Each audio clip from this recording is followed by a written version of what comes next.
McMain.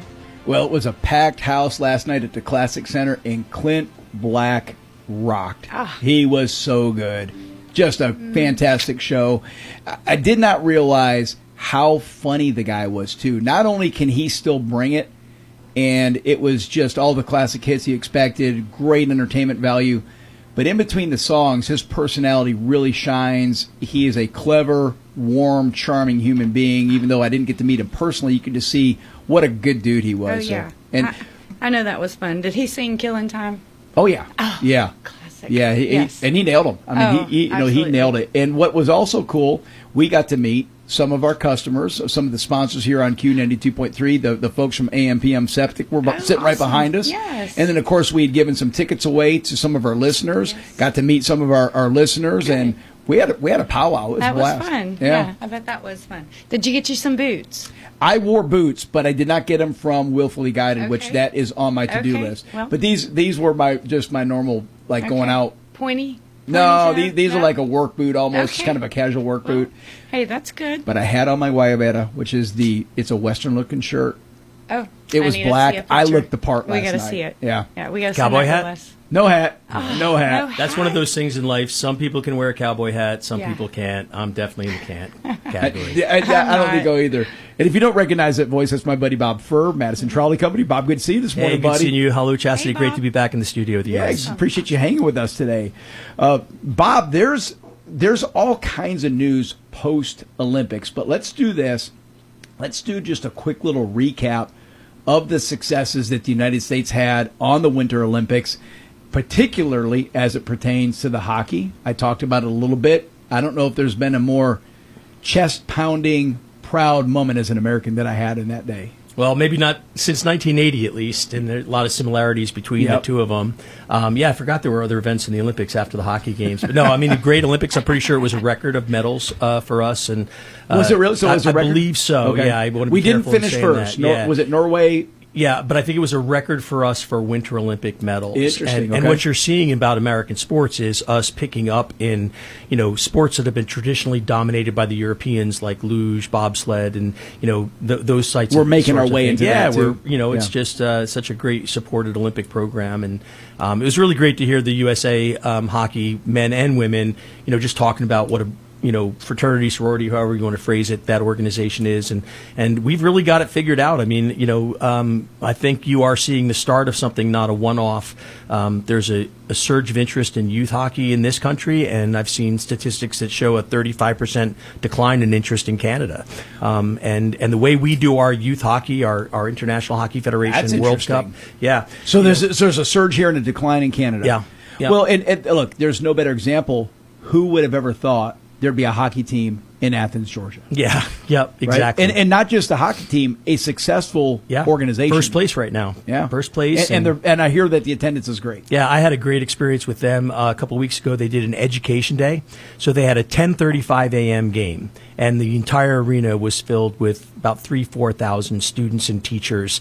So, it was kind of cool having the trolley and a line of school buses. Morgan County definitely had the school's bus in the line, but it was very cool. But they had, all kinds of events for kids. They were doing STEM type of activities. And so the stuff the Rock Lobsters are doing in the community and being part of the community is really exceptional. They're thinking outside the box. I like that. I'm just waiting for our first NHL player who was born in Athens to make it all the way through the NHL. Yeah, I'm trying to think of where we have. I mean, I think you've got. I don't think you've had anybody. You had a couple kids out of Atlanta, the Fire program, that made it pretty far. One on your Red Wings for a while. Chase Pearson played. His father played in the NHL for 17 seasons. Interesting.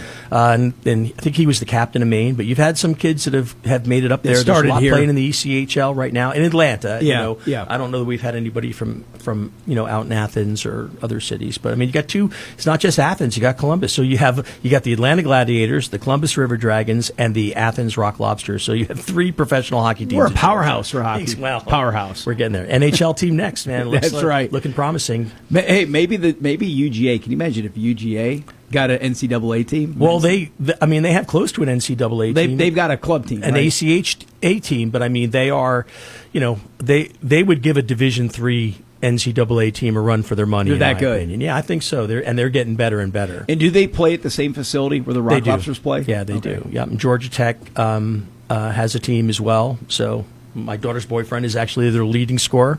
Really? Yeah. Okay. Leads them in penalty minutes as well. So Can I bring him onto my beer league as a ringer? yeah, I think he might have trouble getting that approved. He's pretty darn good, I'll tell you. So. Oh, that's great. That's great. Well, let's preview the show real quick. We do have David Clark. He is a current representative of the state under the Gold Dome. He is running for lieutenant governor, will be joining us at 12:30. And then Lieutenant Governor Burt Jones, who's also running to be the next governor of the great state of Georgia, will be on at 1 o'clock to address a couple things then. So we're looking forward to speaking with them. Bob, what did you take away from the hockey? So I did not get to watch much Olympics. I have been swamped. But I made it a point to wake up 8 o'clock Sunday morning to watch the men play for the gold medal match against Canada. What a game. Yeah. I mean, it was unbelievable. Honestly, I would start with the women, though. What USA women's hockey has done, I mean, you want to talk about a dominating performance. Won every game. I think one score was 5-1. Another score was 6-0. Other than that, all the games were 5-0. The goalie posted 5 straight shutouts. Wow. And it's not just that, but it's, right now, Canada and the U.S. women are in a class by themselves. But it's putting pressure on these other nations. And so the opportunities it's creating for women around the world and making that, I just think it's great. And now you got the Professional Women's Hockey League. And, I mean, women were hitting in the Olympics, right? They had Professional Women's Hockey League referees, and they allow physical contact. Now, it's been interesting because, these women have grown up not being allowed to hit. Some of them have played on teams with boys. Non-checking leagues. But, checking has not been part. They weren't getting checking training. And so they had to kind of ease into it. But they're thumping, man. You watch some of those WPHL games, and they had WPHL referees, so they were hitting Chastity, in the Olympics. Man. I think you would like checking. I could see you. I love roller derby. So that's what comes to my mind. Yeah. Roller derby. Well, you have the on prerequisite. I could see you going in with the mindset. elbows up high and Maybe knocking a long somebody time down. ago, but not no more. Yeah. And on the men's side, I mean, I draw a lot of similarities to the 1980. I mean, like I said when I was on the show talking about that game, Al Michaels said it best. The confluence of events for 1980 was so spectacular, it could never happen again. Yeah. But, Canada was the better team. I'll say it, make all my There was moments they completely outplayed us. And if you recall, I said it. Like I said when I was here, their offense, that championship game unfolded basically exactly how I said it would, which is Canada's overpowering offense, and our chance to win was stronger defense, which I felt we had. And then we needed a Jim Craig moment in the form of Connor Hellebuck, and he was, I mean, that save when I don't know if you saw it, when he that was came highlight back reel stuff. and caught the blade of the stick, and, it just felt, like, I don't know that I could say I ever felt that we were going to win the game, but every time I start to think, man, these guys are killing us, something would happen and be like, wow, this is starting to feel meant to be. Couple open nets that they missed. That they exactly. And then just the excitement of it and the surge of patriotism like you felt back in 1980, and then bringing out Johnny Gaudreau's kids and making them part and so of for our that. listeners that don't know, at the end, if you watch that game and you saw the moment where they're taking the team picture and Dylan Larkin and I think it maybe was Brady Tkachuk went into the stands and they got the 2 young babies. There was like 3-year-old kids they brought onto the ice. Those were the sons or the son and daughter of Johnny Gaudreau, former NHL player that was killed about a year and a half, 2 years ago now by a drunk driver. He and his brother were actually biking in New Jersey. That's right. I think they were back the for night before their sister's wedding. And they got hit by a drunk driver, and they both got killed. It was just god-awful tragedy. And just so you know, for our listeners, Johnny Gaudreau was a superstar in the league. He was a top 20, top 30 player in the NHL. I'd say he was the face of American hockey at the time of his death. Yep. They called him Johnny Hockey, and he would have been 13 years, I think, in the NHL now. So it was interesting, the language choice, that he was a strong contender to make this team.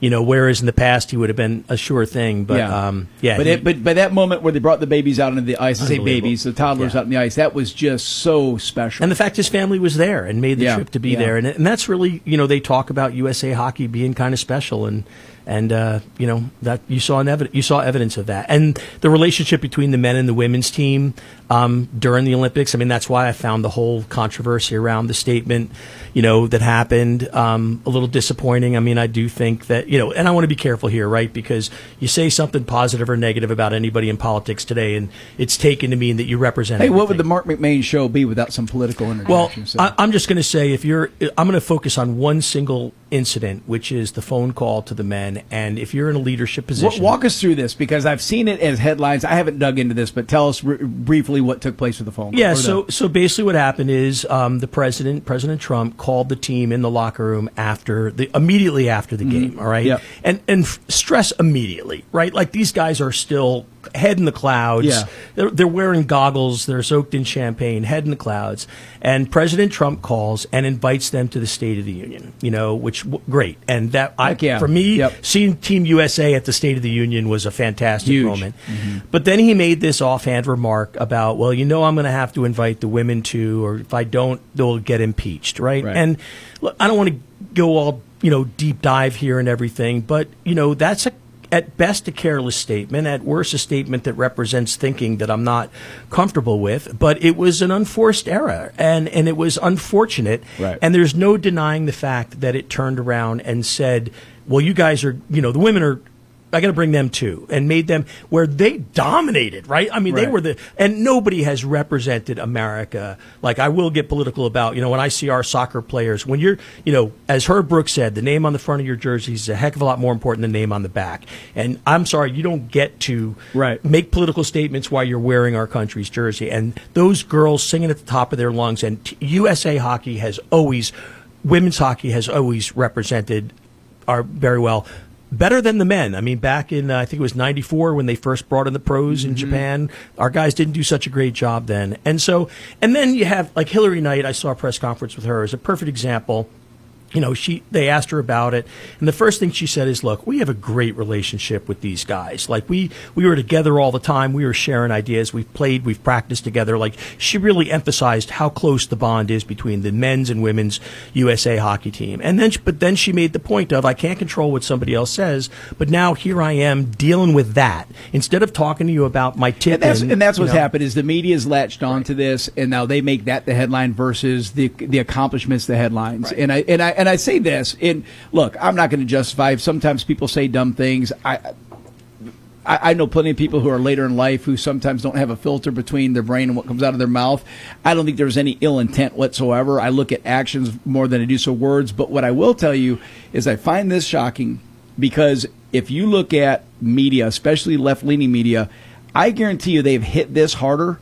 This deal, let's call it the faux pas by President Trump, but what he said, they've hit this harder than when Joe Biden had the disastrous withdrawal from Afghanistan and 13 service members were killed, or covering the border. And so they put more energy and effort into something that was said versus just tragic things that took place. And I think from my perspective, that's what's so frustrating. And you're right, because what it does is by doing this, it overshadows what just took place, the good stuff. And then you have the pure Hughes brothers laughed. Like, oh my gosh, so and boys will be boys, right? They are, well, like, listen, they have just won the gold medal. We're talking within minutes of winning the gold medal. Champagne, they're wearing ski goggles, whatever. The president of the United States, like, I can't even imagine you having organized thoughts. Their mother is the development coach for the women's team. There's no, and they chuckled, right? And now they're like that. They're labeled like, can we just calm down a little bit? Can we just, exactly, something stupid was said. But I'm even willing to bet. Can we just chill? I'm willing to bet most women didn't care. Chassie, did it bother you when you heard it? No, because I've made comments like that. Like, we have a joke: no boys allowed in our bathroom. I don't blame you. Boys can make a mess. Hey, that's why we have a boys' room and a men's room, or a girls' room. Right. Well, and listen, my daughter played women's hockey up until she aged out at 19, and if anybody has a reason to be offended, I think it's me. But I guess what I'm saying is, like, it just seems like we want to go to the lowest common denominator of every moment and make the worst of things. Let's just understand that we're all human. Yeah. People make mistakes. That's right, let's Bob. celebrate this incredible, unbelievable, wonderful accomplishment that our men and women's hockey teams did. And if you want to pick on somebody, then pick on the Canadians, because they've been sore losers and whiners but about Bob, it. they won the curling gold. Yeah, so, well, they cheated, though. I heard about that. You're listening to the Marc McMain Show, recapping what took place in the Olympics. So, Bob, what I'm thinking, when we come back, I want to hear about what's going on in Madison and Morgan County in your neck of the woods, and I'll let you carry us out of the break. Yeah, we'd love to do it. So you're listening to the Marc McMain Show. We're going to take a quick break, folks, and we will be right back.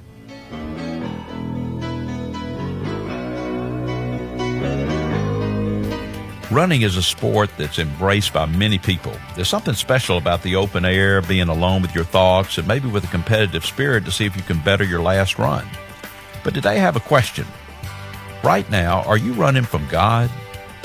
Maybe you're running from a broken relationship when God is calling you to reconcile. Or you're running from a life you know isn't God's best for you. Or you're just trying to get away from heavy responsibilities. Whatever the reason, I have to tell you that it's foolish to try and run from God. Think about it. There is nowhere on the face of the earth that you can escape Him. And sadly, sometimes we have to hit rock bottom before we realize we're running the wrong way. Which way are you running right now? Isn't it time to stop running from God and start running with God? This is Bryant Wright, speaking right from my heart. For more on this and other topics, visit rightfromtheheart.org. Dreaming of the perfect backyard this summer? Hi, I'm Jason with Rosewood Luxury Pools. We design, build custom in-ground pools with timeless design and lasting quality. As a licensed general contractor, we handle every detail from concept to completion, so you can just relax and enjoy the process. Summer's right around the corner. Let's get ready for your pool party. Give us a call at 678-635-7276 or look us up at rosewoodluxurypools.com. Need a little pick-me-up? We've got just the thing. From Motown magic to British invasion brilliance, from classic country gold to rock and roll that raised a gentleman. We play the songs that make you smile, sing along, and remember when life moved just a little slower. Feel good again with the 50s, 60s, 70s, and early 80s on Good Time Oldies FM 102.5 WKUN, where every song is a memory waiting to happen. Well, welcome back, folks. You are listening to the Marc McMain Show. I'm Bob Furr, co-hosting today. Mark, what's next? So what I'm thinking, Bob, is why don't you... So we've had on some representatives of Oconee County that told us everything that's going on in Oconee County this spring and summer. Then we had folks from Monroe, from Loganville. We feel like we've left out Morgan County and Madison. So maybe give us a little update as to what's going on as the weather is starting to warm up. Yeah, there's a fair amount going on. So I guess we'll talk about kind of the biggest issues in Madison right now is the transportation plan.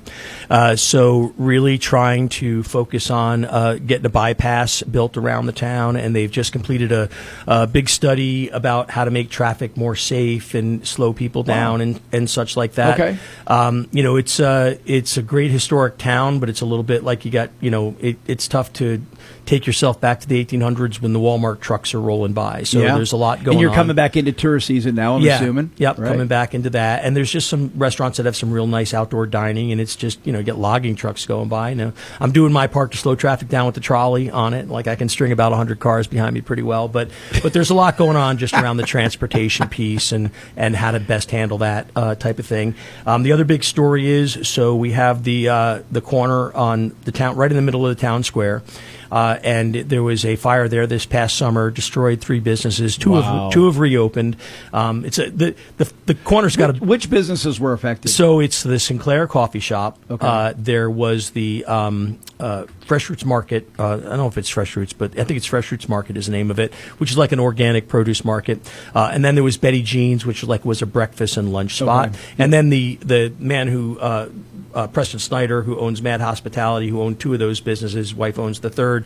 His office is kind of wrapped around that, and they were completely destroyed. Wow. So the Sinclair is reopened, the market is reopened, but Betty Jean's and his offices were completely destroyed. Okay. And that's a bad corner, man. There was a hotel there until 1882. It burned down. They built a new hotel on top of that. It burned down. No way. They took the bricks from that hotel and made another building. It burned down, and now these buildings burned down. But so now I'm not moving in on that corner, but nevertheless, but the plan is to build a rather large. It'll be like courthouse size. It'll be the biggest building downtown, 3-story building, downstairs retail space, 2nd and 3rd floor residential, and so it's the most significant construction project in Madison in some time. And there's obviously some controversy around it, and so it's been through all the historic preservation and zoning and that, and it's coming up for a city council vote on the 9th, and so that's a big deal for Madison, is because everything has to be built to a certain code to fit that genre of the historic, the antebellum aesthetics of what's going on. Because we looked at buying property there years ago, and we learned how there's all kinds of hoops you have to hop through if you're going to build, especially residential on that main area. You can thank Hardee's fast food chain for that. What happened with that? So in the 1980s, I think it was the 80s, Hardee's built a fast food restaurant right in the center of historic Madison. And that's what really started. Up until that point, there had really been no provisions. There was a modern Piggly Wiggly supermarket, and so that Hardee's was kind of the last straw. And then throughout the 80s, up until 1989, they went through the effort, which was extensive, to form the Historic Preservation District. Okay. And now, to do anything there is really really pretty stringent. So we've got that going on. And then, in terms of fun events, Madison Fest is coming up on April 25th. Okay. That's a great time to come to Madison. Is that your, like, a big spring food festival? Trucks, craft fair, bands, just a real fun all around the town park. Really now, enjoyable. but you guys have a role in that with the trolley company? I'm not sure, probably. So what we did during the chili cook-off was the trolley blocked off one of the streets. Okay. Which was great for us to give exposure. But, in this, I hate to say it, but in this day and age, safety as well. But instead of having some plastic barricades, big, huge trolley does a lot to discourage anybody from accidentally or intentionally, driving through a crowd. So we were glad to play that role. So we'll have some role in that. And then, of course, the big event in Madison is the Tour of Homes coming up May 15th and 16th, where people who have these old historic homes generously open their doors, and you can buy a ticket and you can go around and get to see inside what some of these historic homes look like. So these are actual residents now, not museums. These are residents. There's 4 houses in Madison that are museums. There's the former home of John Wesley Moore, who was a enslaved person. They moved his house into town. It's currently the Morgan County African American Museum. And then there's Rose Cottage, enslaved woman who created a laundry business. Rogers House, 1809. They say it's the oldest house in Madison. It's really second oldest. But 1809, the year Madison was founded. And then there's Heritage Hall, the Johnson Jones Manley House, built in 1811. And so by touring those 3 homes with the Morgan County Historical Society, you can see exactly how a working-class family, a middle-class family, and an elite planter-class family would have lived in the antebellum period. Pretty cool. I think that's where Les would have lived, Chastity. He would have lived in the elite class. That would have been his style. Oh, yeah. Total upper class. I could see that with Les. Yeah. Yeah, and then there's a lot of stuff going on with America 250. Obviously not a lot of Revolutionary War stuff happened here in Georgia. It was mostly a civil war between loyalists and patriots. But they're doing some things like they're going to have a Declaration of Independence reading. So as we get into tourist season in the summer, there's shop sipping strolls where you can go out and have drinks while you stop by different stores and all that. And so there's just a lot going on in Madison as we roll into the tourist and visitor season. You're listening to the Marc McMain Show. My guest Bob Furr, Madison Trolley Company. Speaking of the trolley company, I know you guys were working on incorporating some, like, a media AV experience in the trolley. How's that coming along? Yeah, it's coming. It's getting done right now. So we had it. It's a little bit complex. So it took us a long time to get the equipment. You're getting on the season here. And then once we got the equipment, we were in the heart of the holiday, Christmas, and Halloween season, so we couldn't get the trolley off the road. But I got this young man, Addison Hillsman. He's a high school student with Georgia. He won the Flex the Foundation for Leadership Entrepreneurial Excellence program at Morgan County High School. He was the state champion for Georgia for his elite diesel performance and accessories business. He does all manner of work on cars, everything from he was a certified diesel mechanic at like 14, but he also does sound systems and the like. And so Addison's got the trolley right now, Monday through Friday, and hopefully by April we'll be able to provide that audio visual. It's getting warm out there. It's getting AI into trolley experience. season. Yeah. So that's going to be a lot of fun. Yeah, that's going to be a lot of fun. Only kind of it. We're pretty sure will be one of a kind in the entire country. We don't know of anybody else who's doing anything like that. So maybe I should stop talking about it before give somebody the idea. Well, it's a unique thing, and I'll be curious to see if other towns catch on with this because it's a neat feature. And I know some places do some stuff like this, so it's not the only one around. But it is a really neat way that you guys incorporated that. Going back to the events that are coming up, let's talk about the Spring Fest in Madison or in Morgan County. Where does that take place? Where do the whole? Is it right in downtown Madison? Yeah, there's the town park, which is you have the town square, which is where the post office sits, but just down a block away is the beautiful town park that they worked on around the millennium and into the 2000s. and they have a big, all kinds of tents and representation there. And then on the side streets are all blocked off, and they'll have food trucks. There's all music, live music all day. You'll have various events and things going on the side streets. Think about stuff for Cassie, all kids. the cool stuff coming up this spring because you've got the big car show in Monroe. Did Loganville say they had anything in the spring? I guess they've got their concert series coming back up. The concert series. 'Cause their and big their festivals Autumn in the fall. Fest. Yeah, That's in the yeah, fall. Yeah. So And they got And a then- big car show in Madison. They do as well, and then the big Yes. ride for America, where all the Yes. bikes come in on Memorial Day. That's very cool. So a lot. Yeah. It's Oh, nice to that's see my us. favorite. Winter's fun, but it's nice to see us starting to Absolutely. come to life Yeah. here. Well, just getting out of my car a second ago, I could hear the crickets and Yeah. critters and the Yes, the frogs in the birds woods. and Yeah, yes, I everything's love coming that. to life. Yes. So Spring. it's been a cold winter. Yeah. It's been a hard winter. So I'm ready for some nice spring weather. There's not about. No Aren't doubt you about from that. Michigan? I mean, But I've been down here for you've long 45 enough years. that Right. you're 45 years in the South. Yeah, I'm a you've Southern boy now. climatized. Yeah, we had that snowstorm. I was pretty excited. We did a tour during the snowstorm. It was hilarious. There were people What? people wanted to go on the tour, and You I'm have like, 4-wheel drive? it's not 4-wheel drive, but I got 22,000 pounds and a double reel axles. Two Traction's not wheels. an issue. Yeah, it was piece of, and my top speed's like 10, 15 miles an hour. And not my first rodeo driving in the snow. Nobody on the road. Do you have any so it's like, let's yahoos that go. ever try to pass you because they're frustrated? from Mark, behind you? it's funny. It's been great. When we were doing our photo shoot back in June, there was this one guy we're going down Main Street. Main Street is like 2 lanes with a center turn lane. And this one guy just got on our tail and just wailed on his horn. And I pulled over. I waved him by. That is the only time. And I'm telling you, I'll be going down that road, and I do my best to, not be on Main Street and do it using side streets. But sometimes I'm doing 15 miles an hour, and I'll have 10, 15 cars, and I have not had a single complaint, a single incident. I joke, everybody loves the trolley till you're stuck behind it and you're late for work. Yeah, right. But so far, the community has been great about everything. That's cool. And no hassles about that at all. Well, that's Something to be good. said for Southern hospitality. I'm not sure I'd get that in New York, to be honest with you. No. Only down here in the South. Right. Absolutely. I would love to see a trolley in Monroe. That would be so fun. Yep. Well, It'd be cute. maybe someday you will. Hey. I Wink, want to see wink. it in front of the WMOQ parking lot. Yeah, I'd be interested in. that would be fun. I mean, there's a good case to be made for a trolley in Monroe. A very good case. Okay. So, Mr. all right, Howard? you are listening to the Marc McMain Show, folks. We're going to take a quick break, and then we will be right back.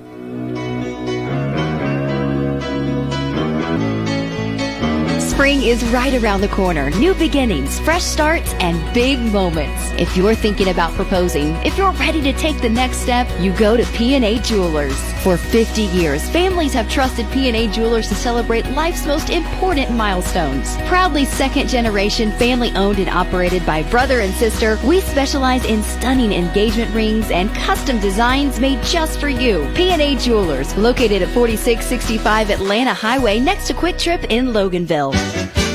Serving Watkinsville and the surrounding area since 2002, it's Outdoor Specialty, featuring a wide variety of plants, trees, shrubs, ground cover, and more. Plus, you'll find a full line of irrigation supplies like sprinkler heads, pipe replacement parts, and more. Add some beauty to your home with a huge selection of pottery, landscape stones, mulch, and more. Step into the garden center and see their great selection of bird feeders, bird houses, Cole's bird seed, and so much more.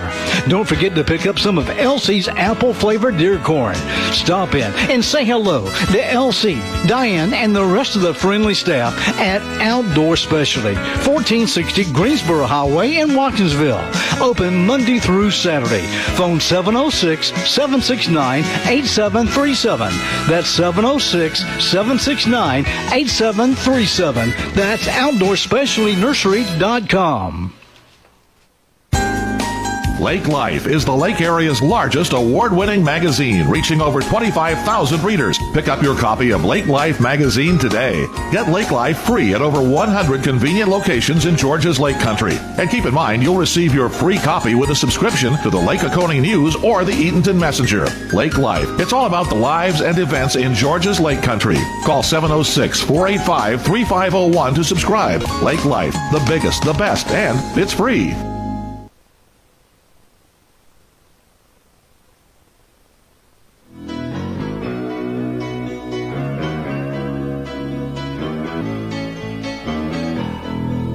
All right, folks, welcome back. You are listening to the Marc McMain Show. I'm Bob Furr, co-hosting with Marc today. Marc, who we got coming up? Well, it's going to be David Clark, but I don't know that he's on the line yet. David Clark is in the State House, and he's running to be our next lieutenant governor. Yes. Are we ready for action? Holding tight. Oh, we're waiting for him to call in. Yes. All right, well, you and I'll just keep kicking some conversations around the room then. Until then, let's go back to Madison or Morgan County. I have not been there in a leisurely visit in a while. Give us an update on where you recommend somebody goes. We featured so many of the places to eat in Watkinsville and in Monroe and in Loganville. So let's kind of talk about that. If somebody comes to spend a week night or let's say an evening in Madison County or Morgan in downtown Madison, where do you want them to go? All right, you got to be careful here. I can't be playing favorites, but I can tell you there's a lot of great places in Madison. Yeah, so there's a lunch spot. A bunch of places that have lunch. There's a really cool place called Madison Produce on the corner. A couple of great restaurants. Ricardo's. They were featured in our intro video. What kind of food do they have? It's a mix of it's got a little bit of a Mediterranean type of food, but it's a mix of. It is the best pork chop you'll ever have in your life. Really? That is one thing I will say, and endorse is if you want to have the best pork chop you ever ate in your life, Ricardo's. Town 220 is I've been to Town 220. Town 220 is a great, excellent. That's a great date night place. Yeah, and you have the dining room, which is really more of a dining experience, and you get all that. There's, for more kind of just fun food, there's the Chop House, Madison Chop House, which is a cool story. My understanding is that all the proceeds and profits from that restaurant actually go to the Morgan County schools and Amici's, just a lot of good places to eat in Madison for sure. We'll get back on those. All right. We got Mr. David on the line with us, Chastity? Yes. All right. Yep. Perfect. Good to go. All right. David, this is Marc McMain. Thanks for joining us today, sir. Hey, Marc. Well, we're excited about hearing about your campaign for lieutenant governor. What I told Chastity will do is I want to spend the first few minutes learning about you. I had the pleasure of seeing you speak at the Clark County GOP just a few nights ago. I thought you did a great job making your case. But tell our listeners a little bit about yourself and your background before we get into the political side of this. Yeah, definitely. Do it now? Yes, sir. Yeah, we're ready. Let's roll. Awesome. Yeah. David Clark, born and raised right here in Georgia. Actually grew up in Gwinnett County in Suwanee on a small farm. Had 6 brothers, 3 sisters. The 10 kids total in the family, and now the 7 boys.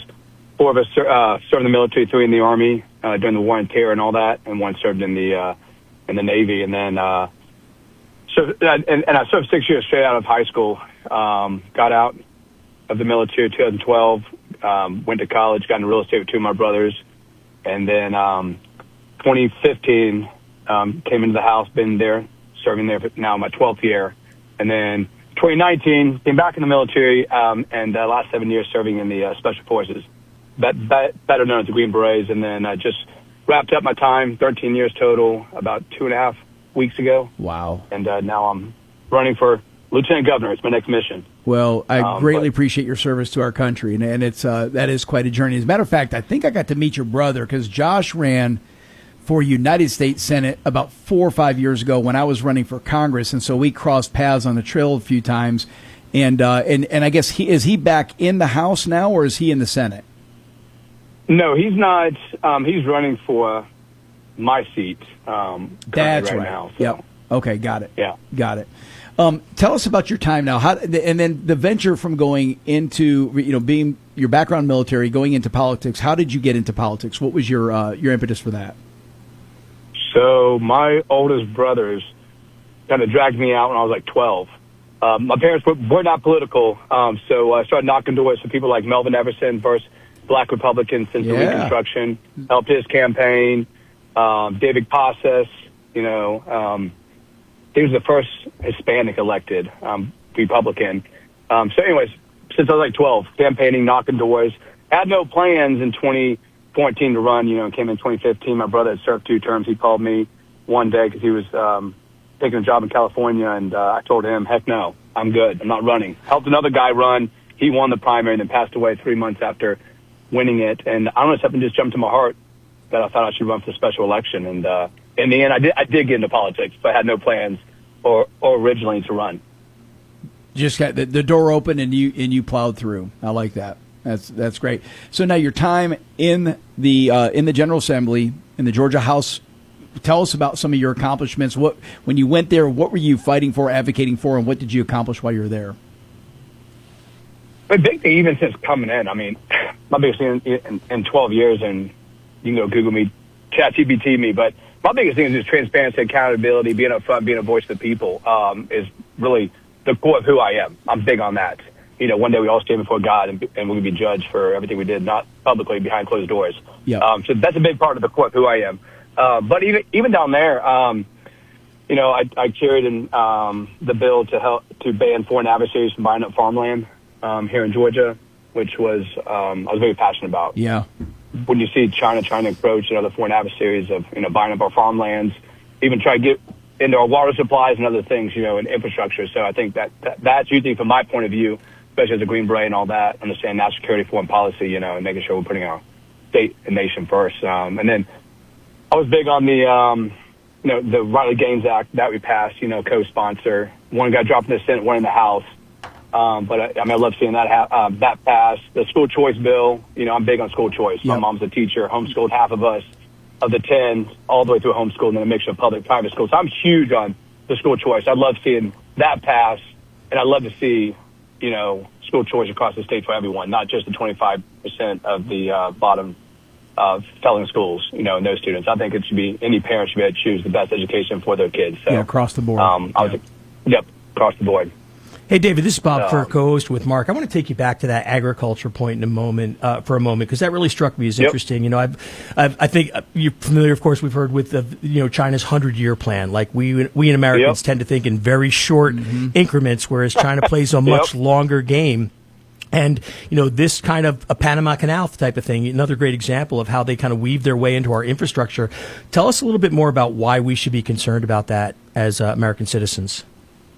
Yeah, I mean, I'll just say, as a whole, we've kind of got into this, tunnel vision, right?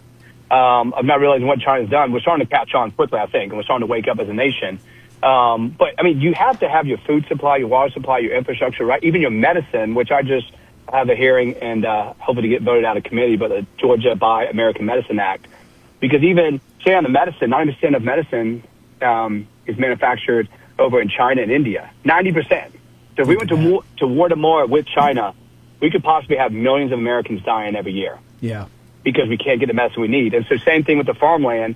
If you can't produce your own food, when China comes over here and buys it, they could sabotage, you know what I'm saying, and slow down the production of food. So it matters to be able to look at our country and say, hey, can we close our gates tomorrow or today, and can we survive? And I think we've lost focus, and we're starting to focus again, but that's a big thing. Of who I am, as a Green Beret, just understanding national security, foreign policy, and I'm going to, even as Lieutenant Governor, focusing on from the water supply, food supply, infrastructure, medicine, and Georgia playing a part in the big picture as a nation. You're listening to the Marc McMain Show. Bob Fur is my co-host today, and we're visiting with David Clark. He's in the Georgia House of Representatives. He's running to be the next lieutenant governor of the state of Georgia. And one more thing, not to keep piling on the foreign land deal, but I guess what I'm curious about, has this bill been effective, or do you find that there are foreign entities that now are just creating corporate shells so that they can purchase land in Georgia by disguising themselves as disguising who the true owner really is? Is that something that is bubbling to the top?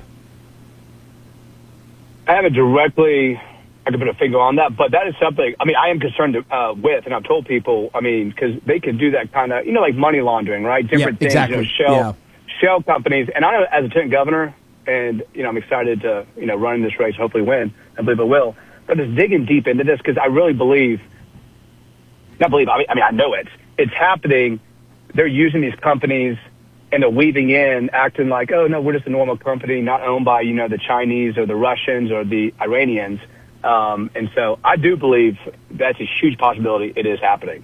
Well, I think we need to really dig into that. If you look at a heat map, and I've seen this before, where they have these heat maps across our nation that shows where our military bases and compounds are, and then purchases that China has made in the form of agricultural land, and it's by design. You can see this. This is not 100%. Yeah. So I think this is a great bill that you guys got pushed through. And I'm always looking at the next level. Say, okay, if they're that determined to do it, what steps will they take to mask their efforts? And they will take every single step. They will, because they bought over, I think it was South Dakota, land right next to a military base, And with drones and everything changing, we live in a world that's more dangerous than ever, right? Just with technology and everything.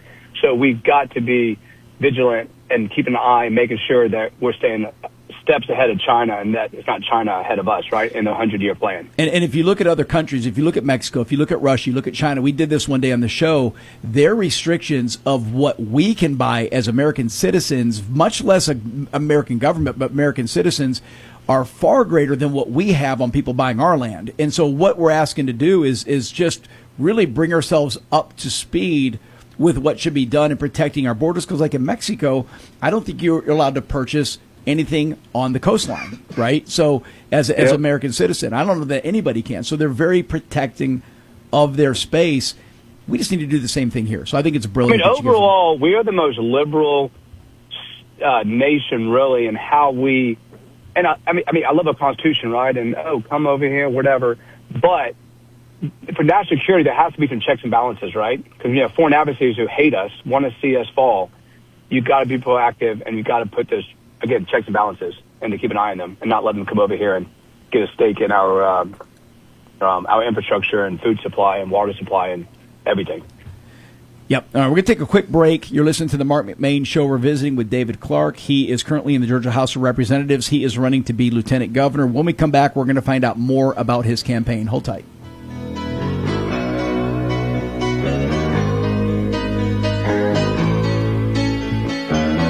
Have you been putting off auto repairs? Do you want a body shop you know and trust? Go see AutoCorrect Collision. AutoCorrect is a family-owned and operated collision center with over 45 years of experience. Their equipment and training exceed industry standards. No repair is too big or small. Ask about the special drawings and mention this ad for a discount. Visit AutoCorrect Collision at 409 Mayfield Drive or call them at 770-207-1241. I'm Rick Jackson.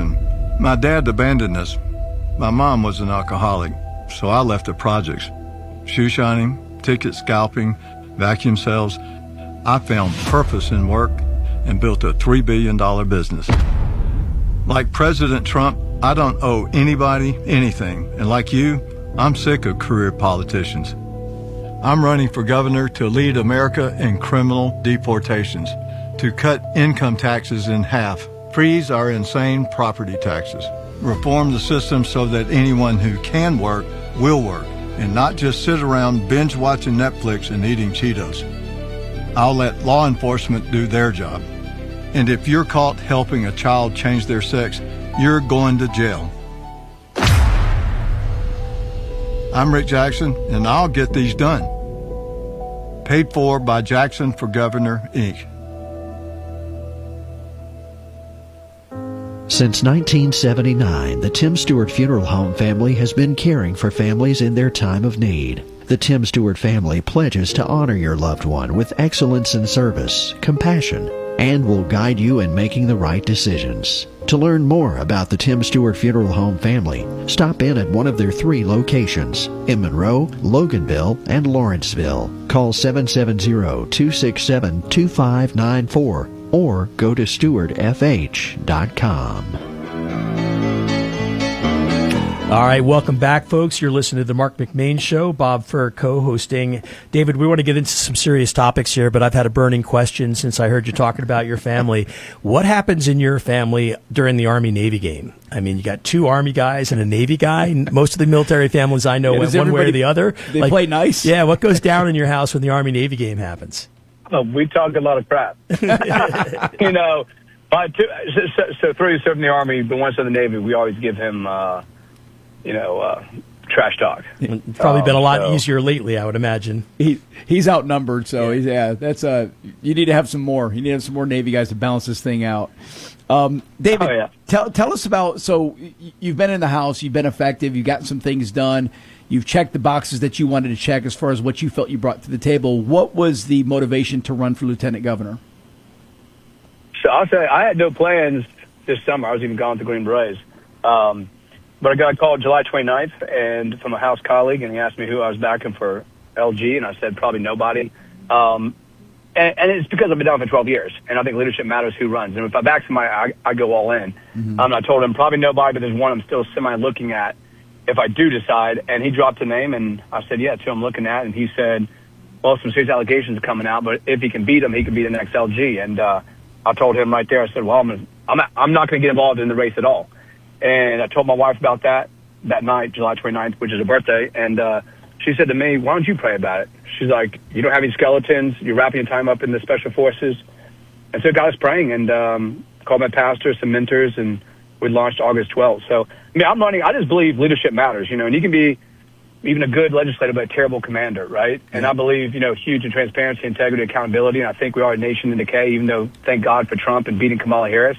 But we got problems, and especially being a millennials and Gen Z, getting crushed, on affordability, right? To start a family, to own a home. I mean, the average age now is the late 30s, early 40s, when it used to be late 20s, early 30s. Sure. Yeah, you're right. Buying a house.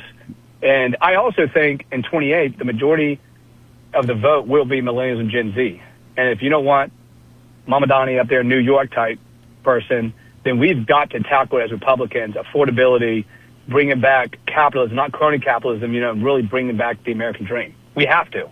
And so, on top of that, and just, I believe, I've lived a life for 12 years. I've, taken on a former speaker, lost a chairmanship, lost committees. I've given up stuff and shown I don't ever live for a title.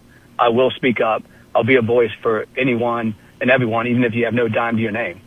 I'll stand up, and I'll, stand up against corruption, stand up for what's right. So that's really what I'm running on. I'm battle tested. I've proven it, and I'll continue to do that as the lieutenant governor. Well, and to reinforce what you talked about with the decay of our culture, just simply going back to the Riley-Gaines Act that was passed, the simple fact that we had to have a bill like that passed, right? The idea that we would even have to make legislation for items like this and other things, David, I think reinforces that we are in a decay, but we can't settle for this. We have to fight. We have to continue. We have to push forward.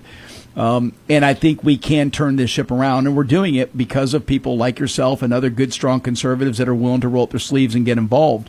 It's something that, and I want to hit on one more thing too. And I know Bob's got a question for you, but I'm going to jump on one more thing. Going back to the idea that we're a capitalist country, and you have people like Mom Domney who get into power because they get into power, David, because they offer free stuff. There has to be a revitalization amongst our young people to want to work. People have to want to get out there and get after it and participate in this incredible experiment that we have, this beautiful country that we have.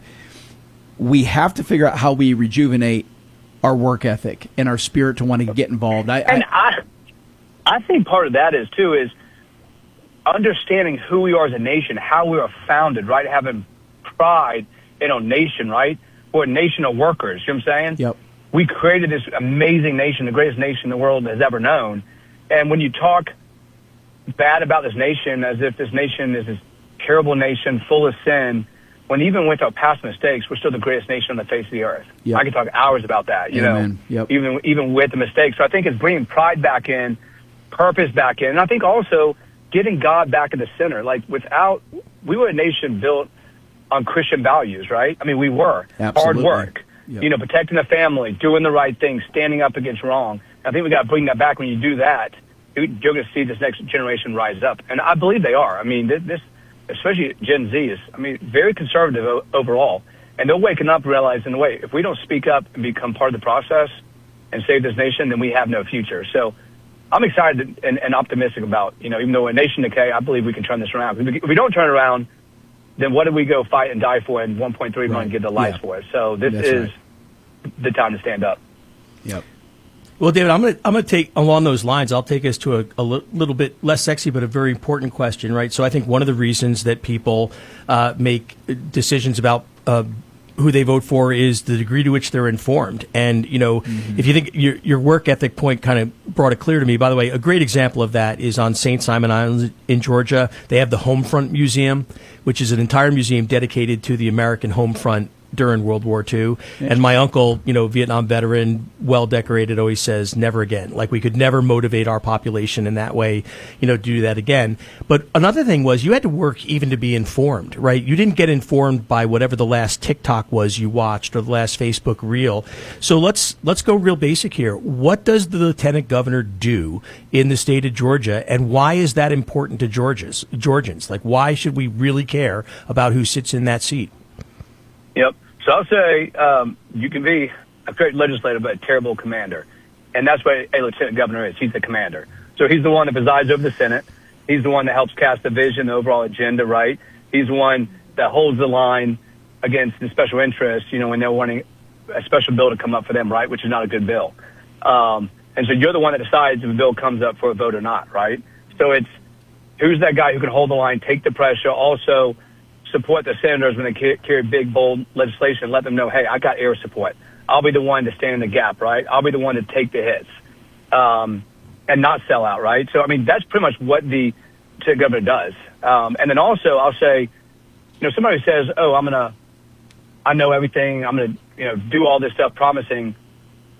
It's easy to say that, right? But in the moment, are you going to hold that line? I think I've proven that just with my time overseas. I'm the only battle tested candidate running. Whether it's overseas or standing up against members of my own party and willing to lose chairmanships, titles, I think it proves that. And I think also leadership, and I love this quote. Ronald Reagan had it on his desk in the Oval Office, and I visited his library 3 times, and I picked it up at the gift shop. But it says, there's no limit to how high a man can go as long as he doesn't mind who gets the credit. And that's leadership. And having the right leadership to where it's not about me, it's about serving and putting people above myself. Matters. And so as lieutenant governor, you're just the one who presides over there, holding the line, helping cast the vision and, killing the bad bills, not letting them come up, and then helping those other senators to see the big picture of we've got to save the American dream, right? And this next generation coming up, if we can't give them the American dream, then they're going to go towards socialism and all that. That's right. Yep. If they don't see the light. Yeah, if they're disheartened, that's exactly right. You're listening to the Marc McMain Show. Our guest, David Clark, he is running to be your next lieutenant governor. Let me ask you about family. This is a big deal. When you run for office, I don't care if it's something small, running for a school board, county commissioner, city council, or run for something big, statewide race, lieutenant governor, you got to have the family on board. What does that conversation look like when you go back to your wife and your family and you say, hey, I'm not done yet. I want to take on this bigger task, because this is a lot of campaigning. You're in all 4 corners of the state of Georgia. Yep. Well, I'll say, you meet my wife, you'll quickly know we're a team, and cut from the same cloth. She's sassy but classy, but she's full of fire, and I love that. She's all in, and she's been that whether it's in the time in politics, time in the military, being gone. She believes exactly the same way I believe. Sometimes I got to tell her to calm down when I think I'm the one, as a Green Beret Army Ranger, like having the fire. I got to tell her to slow down sometimes because she just wants to go. And it's amazing because, it's a lot to juggle. We got 3 kids, Madison, Miles, and Maverick. They're 7, 3, and 23 months old. And it's a lot to juggle, but it's amazing having a wife who's all in. Even when Charlie Kirk got shot and we were all brokenhearted, right? He's around our age, and we looked up to him. And she walked downstairs when we found out he had passed, and she was like, David, she's like, what? You're going to double down. We're never backing down on standing for the truth, standing for what's right, even if it costs us and it costs you. And I was like, babe, I love you. That's cool. That is fully committed. I love that. She's fully committed, so I'm blessed. Any quick goals that you want to share with us, that if you do win this race, what you want to accomplish as lieutenant governor? I don't know. Biggest thing is I'll be the most transparent, upfront, statewide elected Georgia's ever had. But I would love, one big priority is I'd love to eliminate the state property tax. It's the most evil tax. You can pay off your house and never own it. And I know it's crushing people in their homes, from the elderly who are on fixed incomes down to millennials and Gen Z just trying to buy their first house. So I'd love to eliminate that. Yeah, it's a big deal right now. You're right. People are getting squashed. If somebody wants to find out more about you, David, if they want to support your campaign, if they want to join forces and help you in this event, how do they find out? Do you have a website, social media? What do you want to point them to? Yeah, they can go to votedavidclark.com, and they can sign up to get updates, all that, be a volunteer, be a part of this momentum and this campaign. We'd love to have them. And also, I'm on social media from X to TikTok, Facebook, Instagram, and it's David Clark GA. They can find me. David, we wish you the best. I appreciate you taking the time to visit with us today. Wish you the best on the trail and keep us posted as to how things are coming along. Yes, thank you so much. Thank you for having me on the show. Yeah, and thank you for your service, not just your military service, but a life of service, dude. Yep. Thank you very much. Oh, thank you so much. Love doing it. It's David Clark. He is running to be your next lieutenant governor. Visit his website, go to his social media page, learn more about him. Do your research, Bob. It's a big deal. You really hit on something with that, because I do think in today's day sometimes people do go to the polls and they just remember a name, but they don't know what the name is. They don't know what they stand for. Yeah, and all politics are local, right? We all get up in a frenzy about who gets elected president. It's the city council. It's the school board, right? Yep. That's where your life is really dictated. And you go in on election day and you've been focusing on the president and the senator and the governor, and all of a sudden there's 20 names on the paper that you don't know anything about. And I think a lot of people just say, oh, let me just go, do what I do. So everybody's important. been caught in that situation where you're in the ballot box and you're like, oh, I didn't know this race was up, and I don't know. I've heard this guy's name, or maybe you see the I next to the name, which means they're the incumbent. You're like, okay, things have been going pretty good. I'll kind of stick with this guy here, right? And so I think the more that you can educate yourself, and look, listening to this show, yes, we're going to do our best, and I think we've had just about every candidate on a statewide race on this show. Isn't that right, Chastity? Got a great list of candidates. Well, we've done our best to identify who they all are, because there's more candidates to each of these races than meets the eye, and we can't get every single one of them on the show, but we've also not turned down one of them. So if they proactively reach out to us, we're bringing them on the show and giving them at least 15 or 30 minutes to share what they've done and then share what they're going to do. And the reason I like to do that is sometimes if you want to know what somebody's going to do, is let's hear what you've accomplished. Right. Yeah, let's kind of set the table with, show me your track record. And if it's not in politics, what's your track record in the private sector? Yeah, and more importantly, tell me what you're going to do, not what you're not going to do, and not what the other person did that you don't like. Is. Yeah, right. yeah. Like, tell me what your plan is. I love that. No, I think that's a big deal, is sharing, hey, give us the good stuff about you. That's what it's all about. But, a good way to do this, if you haven't listened to the show, or you are not paying attention to who is in these races, is go and do your research. Take 15, 20 minutes. Go start off by governor. And if you just Google Georgia governor candidates, it's going to give you the list of all of them. You can spend a couple minutes reading about each one, then go down the list. Lieutenant governor, secretary of state, attorney general, school board. This is a big one, Bob. Yeah. Our superintendent of schools right now is being challenged by 3 Republicans. That's typically indicative of the fact that people are not happy with the job you're doing. Rare is it that Republicans get primaried, or an incumbent gets primaried by his own party. Yep. And that's the case. You got 3 Republicans running to replace the current superintendent of schools, the state superintendent of schools. Do your research. Yes, and make sure you're tuning in to the Marc McMain Show, because you'll get all that information here. That's right. We cover it here. Bob, thanks for joining us today. My pleasure. Great to see you. Great to see you, Chastity. Always fun to be in the studio with you guys. It's so fun having you. Did a great job. Hope you're feeling better.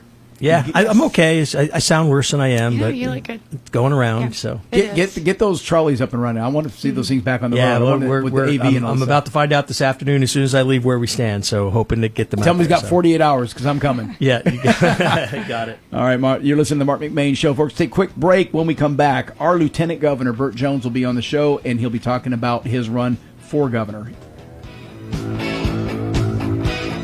Youngblood Tractor in Madison is proud to be your local Massey Ferguson dealer. Massey Ferguson has been building straightforward, dependable, and affordable tractors and farm equipment for 175 years. Massey Ferguson right now has the best lineup in their 175-year history, and there has never been a better time to upgrade to a Massey Ferguson tractor. Youngblood Tractor carries the complete lineup of Massey Ferguson tractors, ranging from the 22.5 horsepower subcompact all the way up to the 130 horsepower mid-range utility tractor. And with one of the largest trailer inventories in the state, you'll always have a way to get it home. Youngblood Tractor also carries the complete lineup of hay equipment, including the legendary Massey Ferguson 1840 square baler, as well as implements like rotary cutters, batwing cutters, box blades, grapples, pallet forks, and more. There are great financing promotions to take advantage of, so give us a call today at 706-342-2242. Youngblood Tractor also has experienced parts and service departments to take care of you after the sale. Visit us online at www.youngbloodtractor.com or stop by and see us at 1600 Athens Highway in Madison. Real country. This is Q92.3 WMOQ FM, Bostwick, Monroe, Madison. Your home for real country. Welcome back to the Marc McMain Show. How dare us make the Lieutenant Governor wait? On the line with us now, Lieutenant Governor Burt Jones. How you doing, sir? I'm doing great, guys. Good to be with you, and hope everything's going well in the big city of Boston. It is going well over here. We're out in the country. We're just a little dirt road country station, but we're doing darn good. I know exactly where you are. I've been there before. So Well, how y'all been? We're good, and I got to go see Clint Black last night at the Classic Center in Athens, so it was a great date night last night with me and my wife, so we had a lot of fun. Nice. Yeah. Nice. Well, good. Well, I know you've got some Good. updates for us, and I want to start off. Tell us about the State of the Union address, what you saw, what you think. Give us your interpretation, because I thought it was just a great list of accomplishments that President Trump has reached in this just a little over a year of being president. Yeah, I mean, he's been moving at a absolute breakneck speed. I mean, it's been unbelievable how much he's gotten done in just a little over a year. But I think it was exactly what he's always about. I mean, he's always talking about how we need to talk about America exceptionalism. We need to be strong on the world stage, strong in domestic issues, and he's closed the border. Exactly what he said he's going to do. He's gone after these foreign countries that have been taking advantage of us as far as from a trade aspect, and he's been trying to make it fair and equal. He's getting us back to being energy independent, and he's flexing his muscle on the world stage. He's ended multiple wars, and he is promoting that we need to have America First agenda. We need to be strong at home and strong abroad, and I love all the patriotism that went on during the State of the Union, and honoring past and present soldiers, honoring our hockey team, the Olympic hockey team for its gold medal win. So I mean, he's a showman, and but he's not just a showman. He can, you can see the work and the product that he's doing, all while he's being the entertainer that he is. Don't you find it interesting too, in the moments where you think just every single American would want to stand on their feet and applaud on some of the highlights that he was, even nonpartisan stuff that he was shining a light on? I think at times only Fetterman would stand and applause. The rest of the Democrats stay seated. That's almost painful to watch. Yeah, and no question about it. I mean, it goes back to you have this Democratic Party who has really, really gone far to the left and almost un-American, to tell you the truth. And if you can't stand and be happy for anywhere from your hockey team to somebody receiving the Purple Heart or the Medal of Honor, or just a family who is gotten through other struggles, right? There's something wrong with you, and if you can't have that much. Look, it's the President of the United States at the end of the day. I don't care who it is.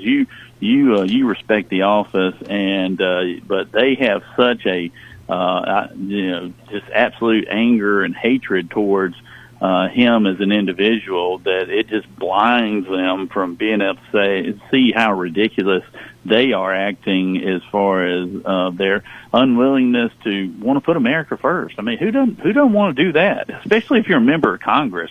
Who doesn't want us to be strong on foreign affairs? Who doesn't want us to be strong domestically and have us being not dependent on goods and services from other countries or energy from other countries? I mean, I don't know how you can be a member of Congress, the United States Senate, and not want the American people to be the winners at every turn, both domestic and abroad. I just think they all get into a room and they decide as a group to, hey, we're not going to stand for this, we're not going to stand for that, and they have a memo, and thank God there's maybe one or two. I think Fetterman was the only one that I saw that is an independent thinker, and and he's still a Democrat, he's still a liberal, but at least he thinks on his own account. He's not being told what to do.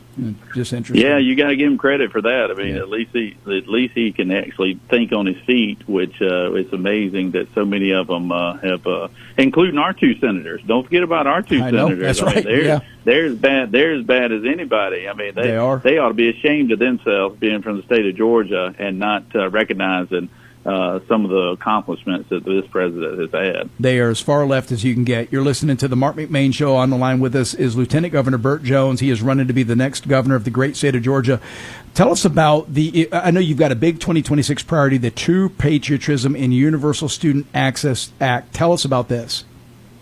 Well, this was inspired by Turning Points USA and the Charlie Kirk organization. And if there's anything that Charlie showed us, is that he showed us how to engage young people. You know, we've always been talking about how do we get young people to get more involved. Well, Charlie did it. I mean, he went on campuses and he didn't care if they were liberal campuses, conservative campuses, didn't matter where it was. He went on campuses and just asked for open dialogue. He didn't ask for a lot of the negative attention that he got. He just wanted to ask for open dialogue and open debate on why the American spirit should be bragged upon, and why we should be proud of it, and why our Judeo-Christian beliefs of what this country was founded on should be something that should be celebrated.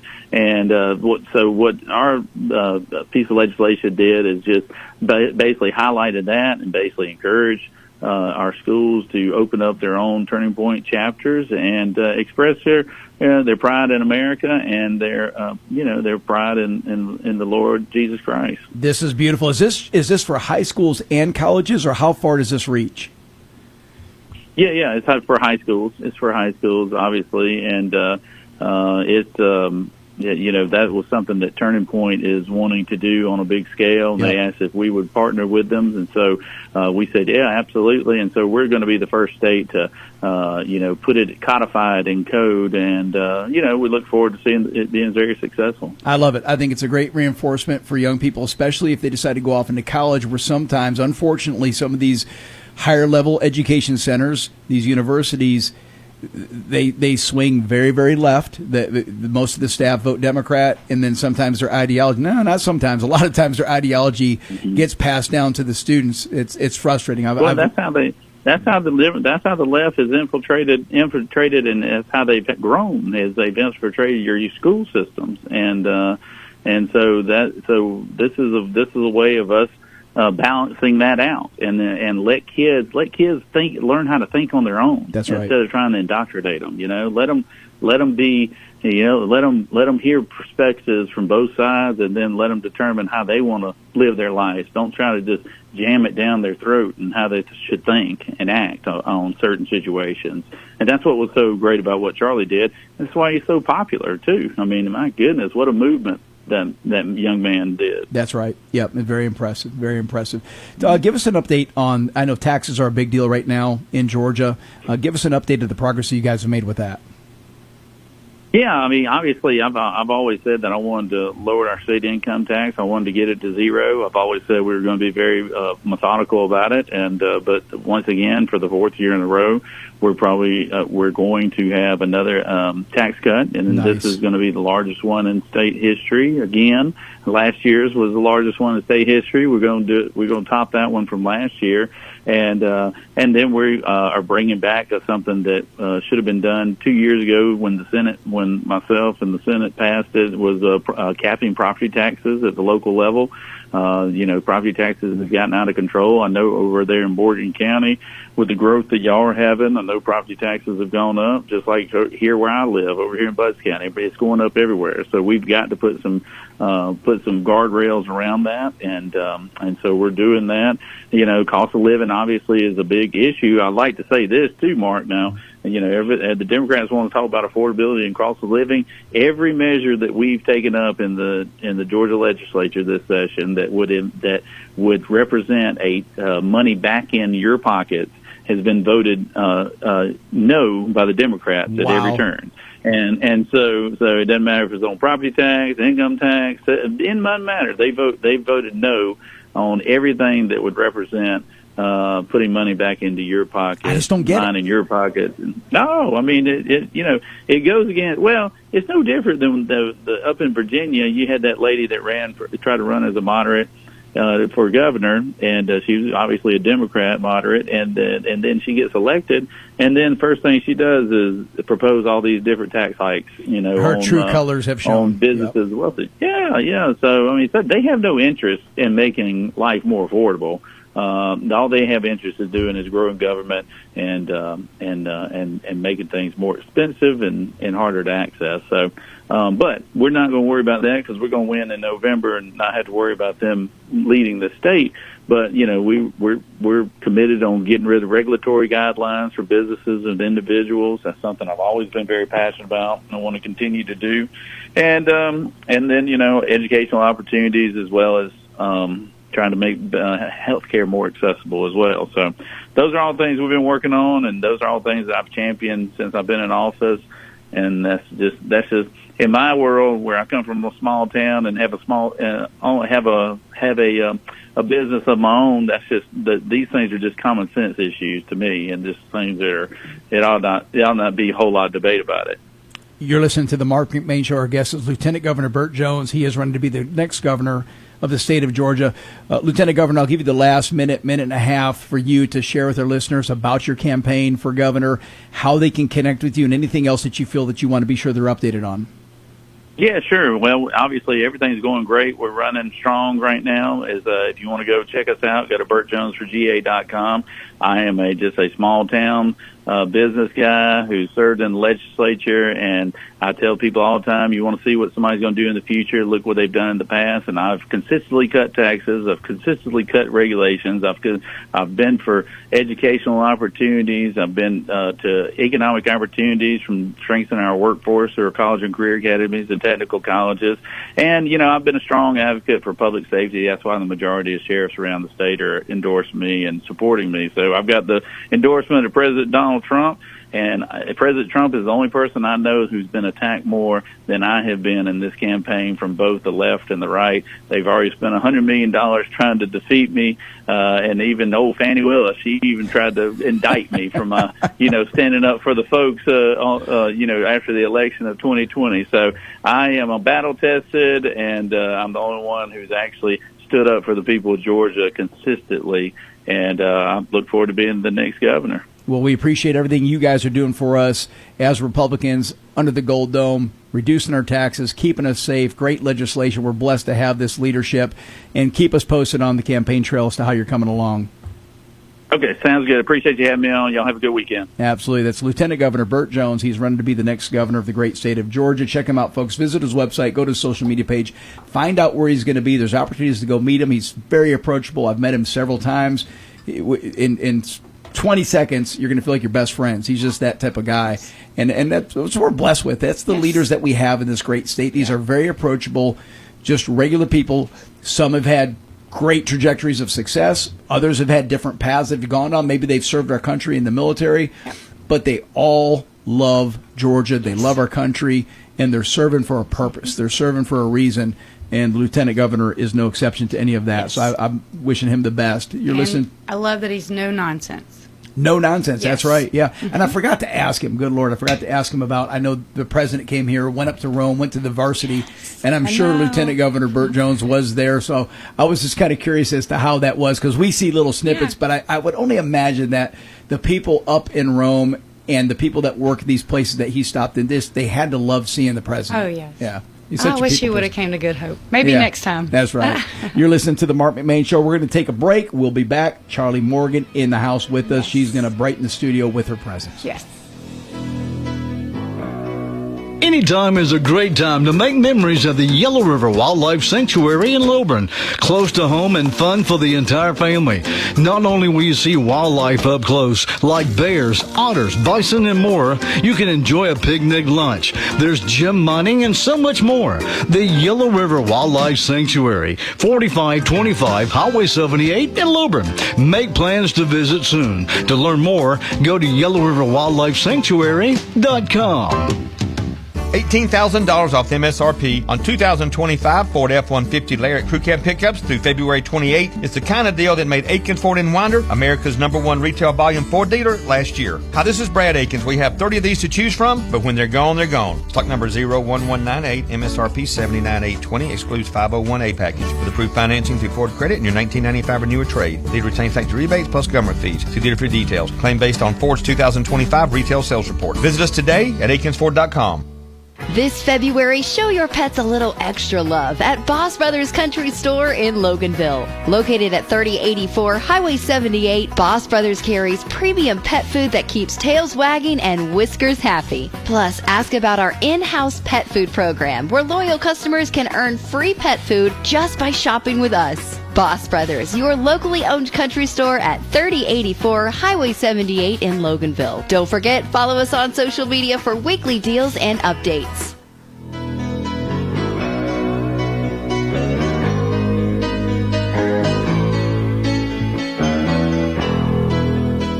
Welcome back, Marc McMain. In the studio now with us, Charlie Morgan, our very own Charlie Morgan. How are you doing? I'm good. I told you come right up. You got a pink microphone cover. You Look, I'm a lot. I'm extra. You just have to know that about me. Like I'm just a lot. So you have to just roll your eyes at me. Just let me be. Yes, that is one of my personality traits. Just being neurotic. We need it a lot. That's going to be good. So I've curated a bunch of different topics for you and I to go over, and with Chastity's input as well, because it is always good to get everybody's take on some of these things. And I broke it into 3 segments that we're going to do. Okay. The first segment is going to be fun. So this will be, for the next 10, 12 minutes. The next segment is going to get heavy. Ooh. Yeah. Okay. We're gonna dig deep. We're gonna get not crazy political, but I got some pretty good stuff in there. It's gonna get heavy. All right, I can do that. And then the last segment I've labeled bizarre. Ooh, how bizarre. Yeah, how bizarre. That's my favorite word, bizarre. I like that. So I got some. I love a karaoke. Fun, heavy, and bizarre. Okay. All right. Are we talking about Nancy Guthrie? Nancy Benet Guthrie? I did not have that queued up, and it's funny you say that because I've kind of, I'm not going to say I've lost interest, but maybe it's fading out of the news circle now. I think it's losing it. It's been a while. There's constantly like all these breaking news, but there's not an actual update for it. The sheriff said he's quit. He's not doing updates anymore. He's not going to do updates anymore. Yep. They've kind of blocked off the street, so they don't want the media parking there anymore. Like, apparently, Savannah Guthrie might be going back to, they don't know if she's going to be going back to work on the Today Show, but she might be going back to New York City. So I don't know. I mean, it's been, almost a month at this point? Think of that. Has it been a month? You're right. It's pretty close if right. it It's hasn't. 26 days, 27 days. So I just feel that Nancy's no longer with us. Just think of this, Charlie. How do you go into somebody's home, kidnap them, and she's the mother of one of the more prominent television people, even though I didn't know her, I understand she's a very prominent television personality, and disappear into the thin of night. Nobody knows. And nobody knows. No. Just today there was a headline like breaking news. There's a car speeding away that was just found in somebody's ring footage. I'm like, we're 26 days into this. Why are we just now finding ring footage? Didn't we ask for that on day one? Well, I think it was 12 days before they had the ring footage of the guy that was walking through the door. Yeah, it's very bizarre to me. I don't quite understand, but they probably know what they're doing more than me. But I think we're all kind of fatigued on the Nancy Benet Ramsey. Well, and I meant it when I said it the other day, Chastity. I think it would be really cool if we did something on the show featuring missing people in our area. Yes. Because there are missing people in our neck of the woods. You go back from Athens, back over to Walton, down to Lake Oconee. For sure. There's folks that are missing. Yeah. It would be neat to maybe have the sheriff's on or somebody, or maybe a detective from the police department. Yeah, and then we solve a cold case. Can you imagine? That would be... and then we could be like mayor of the day or something. We'd get the get the key to the city. Yes.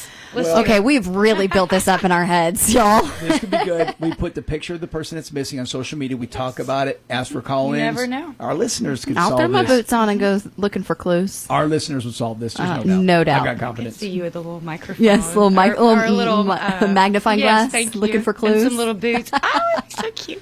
Well, while you're at it, go out and see where our property line is next to that farm. I got to figure something out over there. So go find that stake. All right. So you ready to have some fun? Yeah.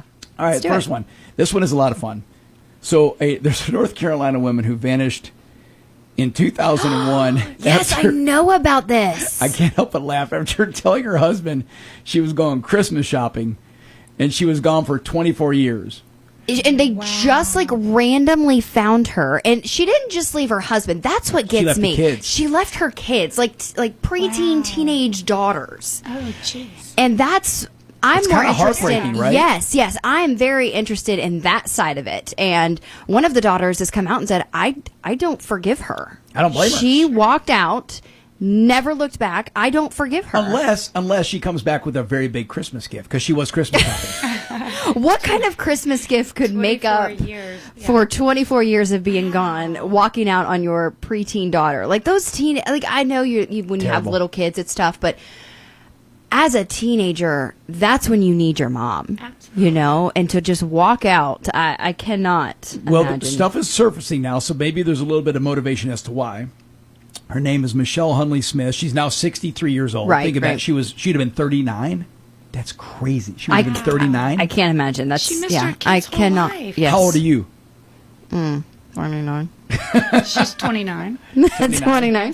So she was 10 years older than you Uh-huh. when she left.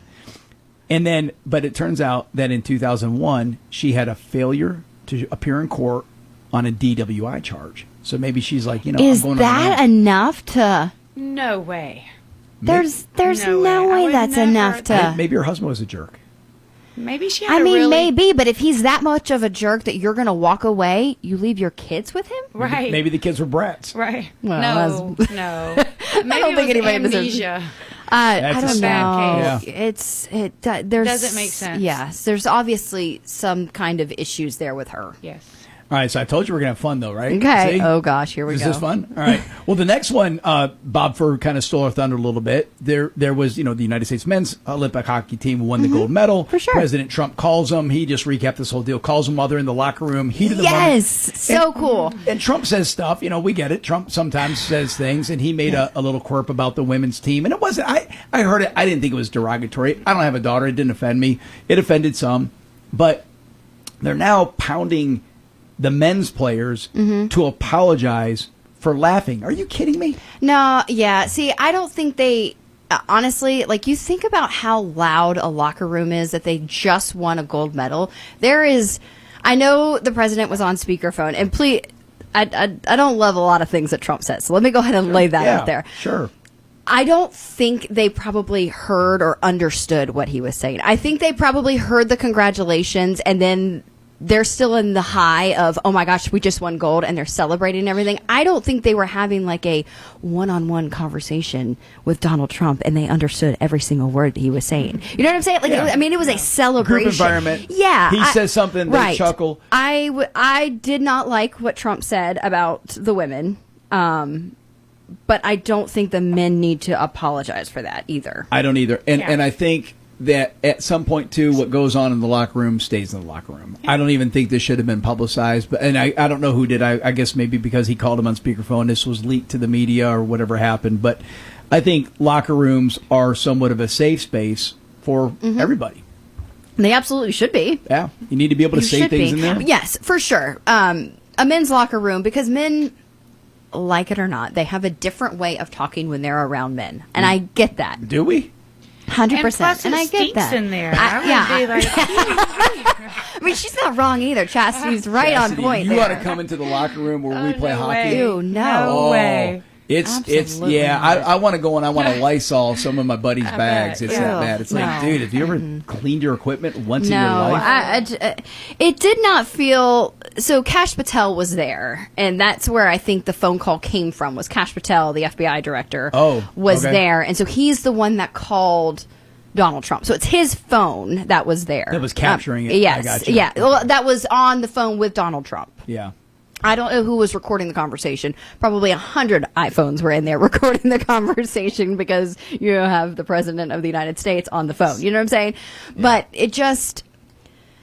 I just think. Are we boys- that surprised that boys he will be offended? boys. Boys will be boys, but also are we that shocked that Donald Trump said something that we don't like? Think about it. I mean, 8-year-old guys, they say stuff.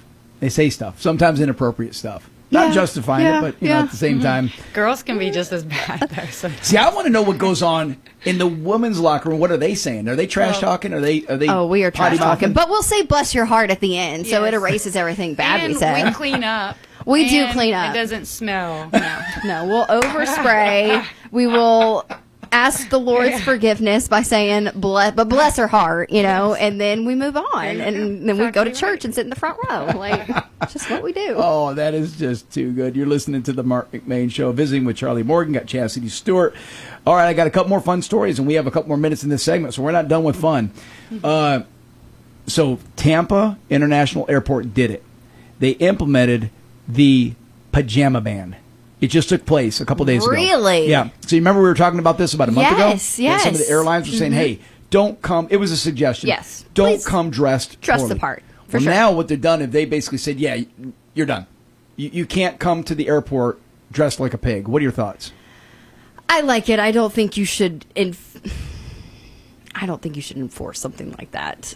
Honestly, I mean, that's tough. It's mostly teenagers that's wearing these pajamas. Well, don't know. Maybe sometimes. I think, yeah. It is kind of tongue in cheek. They're saying, it's a new dress code push, jokingly called a new dress code push, but you can tell there's fatigue. People want people to look nice when you go to the I mean, airport. personally, I'm tired of seeing people in pajamas out in public, but that's just me. I mean, if I go out at 2:00 in the morning because I need to get medicine for my child and you're in pajamas, absolutely appropriate because I'm probably wearing some too as I run in. Your slippers or Right. something. Yeah. If I'm picking up my kids at 4:00 in the afternoon and I see you in pajamas, that's weird. There's something up there. Yeah. I just don't find know. it interesting that you have an airport now actually standing. And again, I don't know if this is really a law. This is just. It's also interesting that it's Florida. I mean, of all the states, That's probably the epicenter Florida. for people going shopping in it's pajamas. Florida. Right. Yes. Yeah. Yeah. I think it was invented there. Yeah. All kinds of wardrobe problems were invented there. Yeah, no doubt about that. And malfunctions. And malfunctions. All right, check out this one. A Russian citizen named Svetlana Dali. I think I'm Spell saying it. that. No, don't. I was just kidding. It's like, she's got a whole bunch of consonants, not many Yeah. vowels in there. She has previously, she snuck on board a flight. Oh, this is and- that like stowaway lady. She's done it again.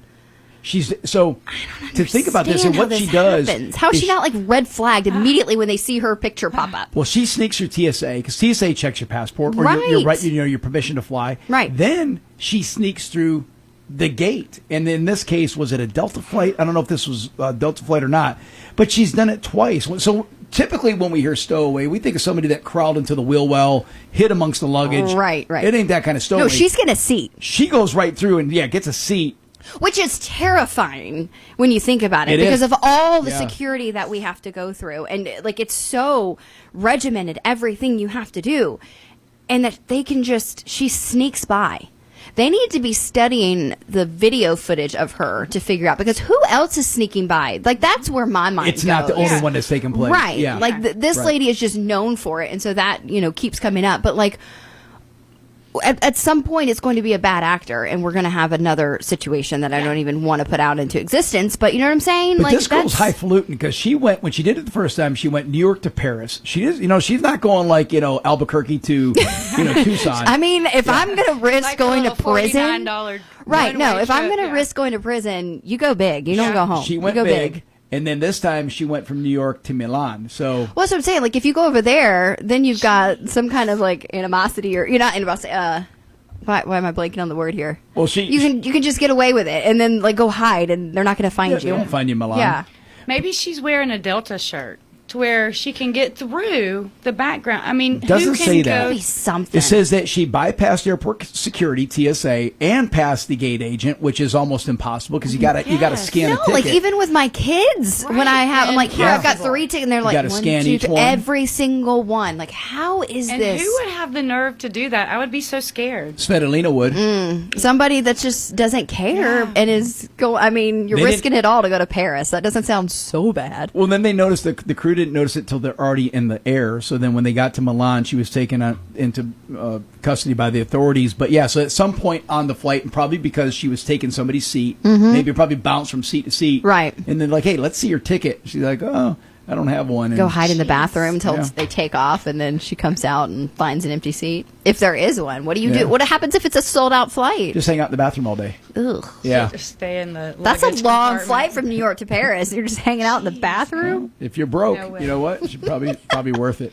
All right, I told you this would be fun. Yeah. Are y'all ready for heavy? We'll do heavy when we come back from this break. You listen to the Okay. Marc McMain Show. Prepare for heavy.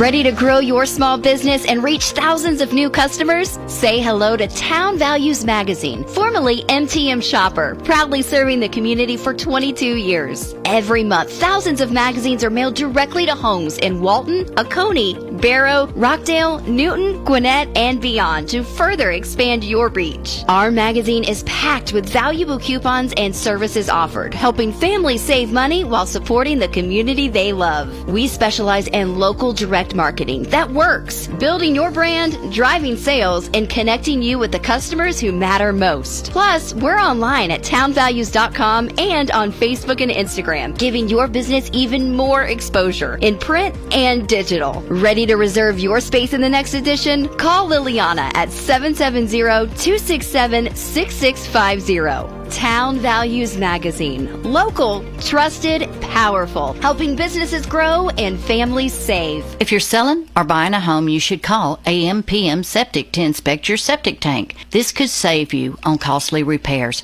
AM/PM pumps your tank, fixes septic alarms, drain lines. They can fix any problem you're having with your septic tank. Call 770-231-7979. They do inspection letters. AM/PM is family owned and operated, licensed and insured company. Call David for all your septic needs. 770-231-7979.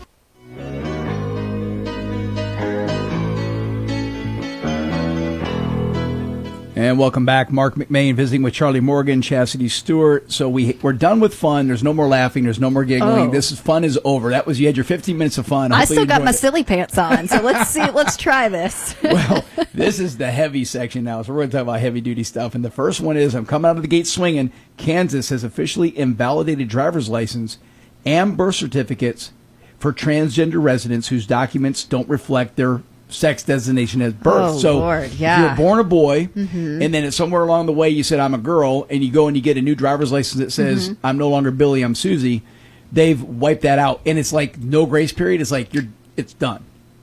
Wow. Yeah.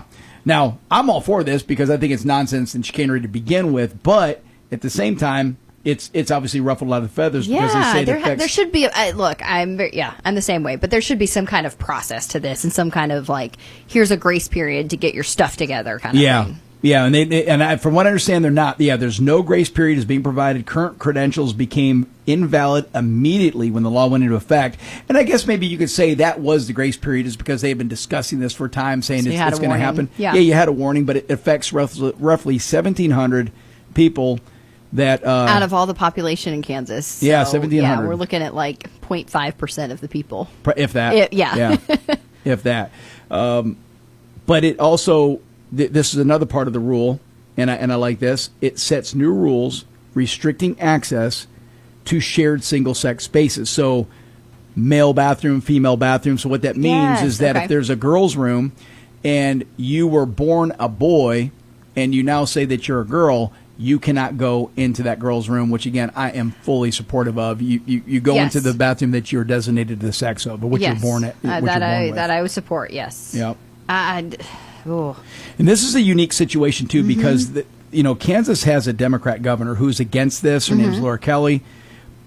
They knew she was going to veto this, but her veto was overridden because there's so many conservatives in the legislature. Yeah. Yep. So they pushed it through anyways. I mean, as far as I know, this is the first in the United States to do this. So I think it'll be interesting to see how it holds up because you're going to have people challenging it. They're going to have lawsuits. So it will be interesting to see how this plays out over the next few months, next few years, and then what other states follow suit. And I think it's imperative to have because I think it is toxic as the subject is. A lot of this is just silliness that's taking place, and they got to crack it down. I told you it's going to be heavy. This is so heavy. Chastity's not even looking at it. She's over there I'm hiding in the focused. corner. I'm getting a She's song crawling. queued up. She's a crawling special under the song. table right now. She's like, Yeah. find a happy place. Find a Yeah. happy place. You want to go back to fun time, don't you, Chastity? Yes, I know. take I us still back got my to- silly yeah, pants. There you go. All right. This one is another. It gets heavier. It gets Oh, heavier. gosh. All right. Okay.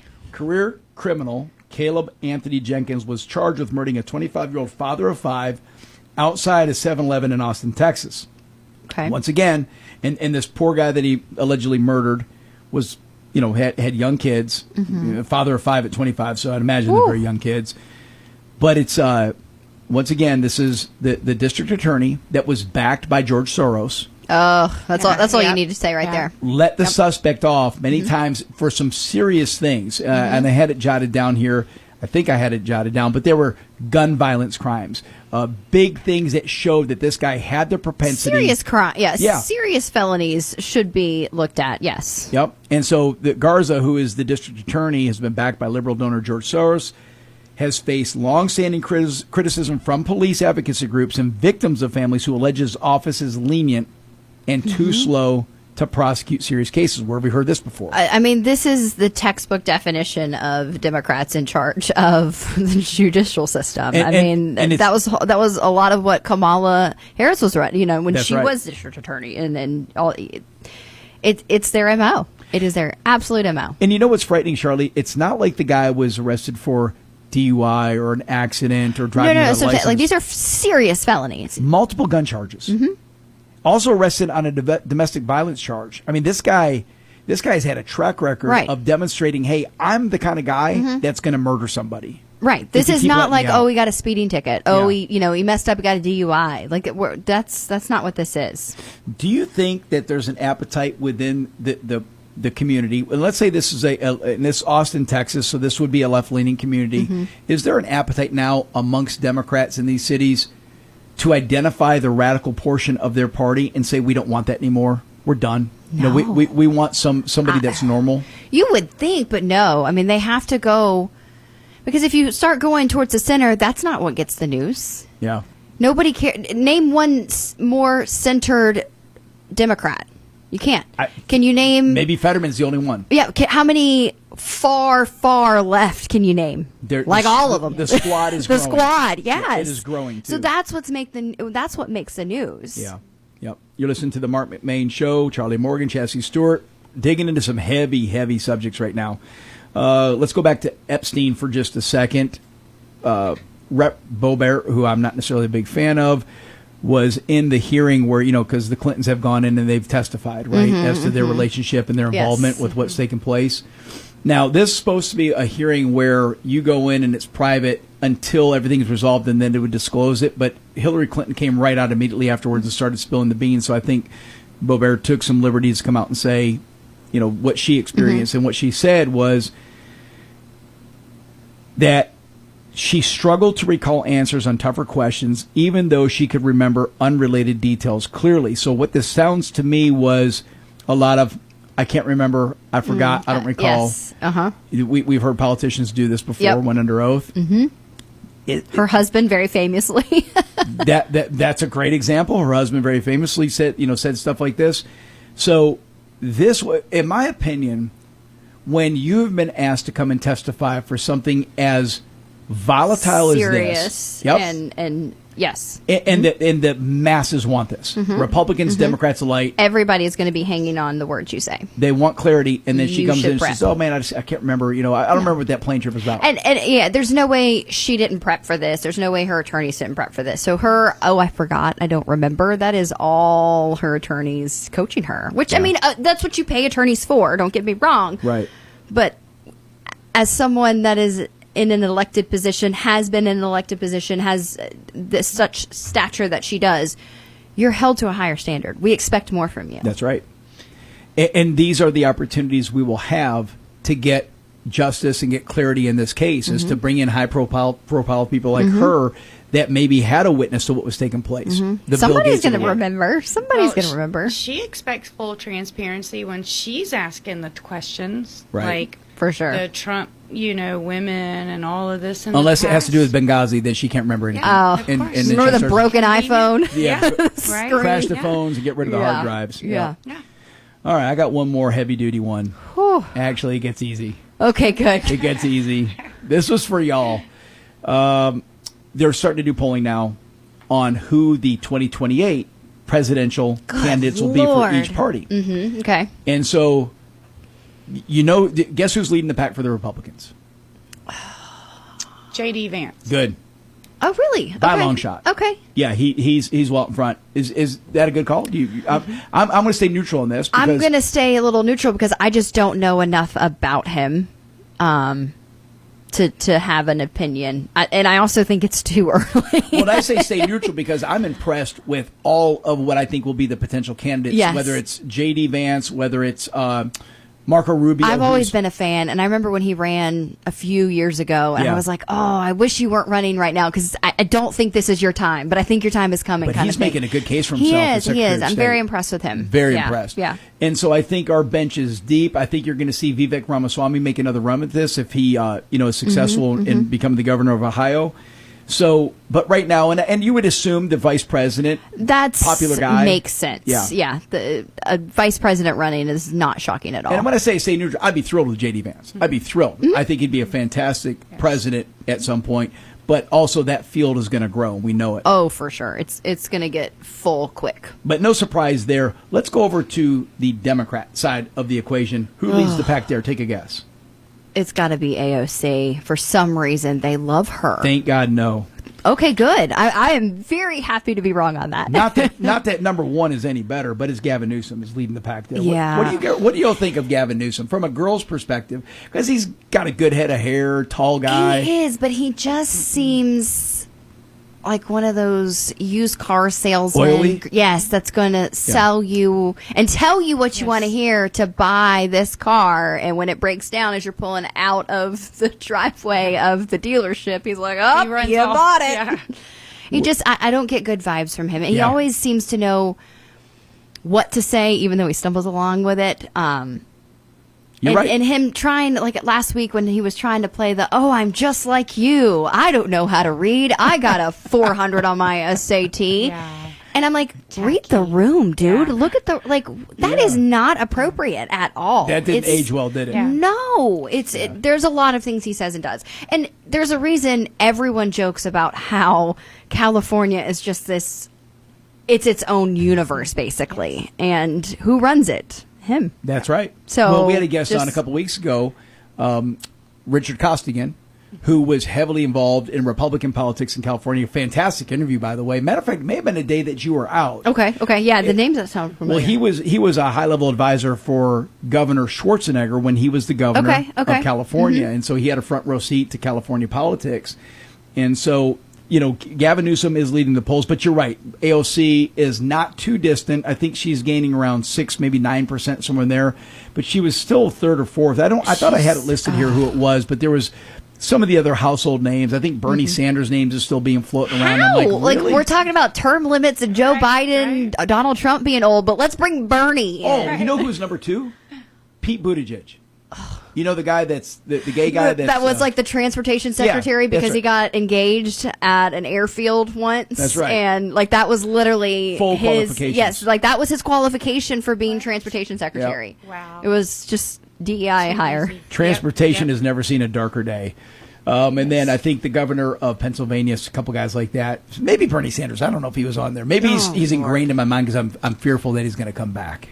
No. Him and Elizabeth Warren, they just give me nightmares. But when you look at the whole roster from top to bottom, it's abysmal for the Democrats. It really is. There's not a lot there. It's abysmal for the Democrats. I would be concerned if I saw a Fetterman on that list, right? Because that guy probably could appeal to some of the independents. But when you look at this list of people that they're going to run up against J.D. Vance, more than likely J.D. Vance in 2028, I do not see how they win. Not at all. Thank the Lord. I think the Republicans are in good shape. I'll go ahead and call it right now. We're going to hold on to the White House for another 4 years. Yes. You're listening to the Marc McMain Show. Take a quick break. When we come back, we're going bizarre stories.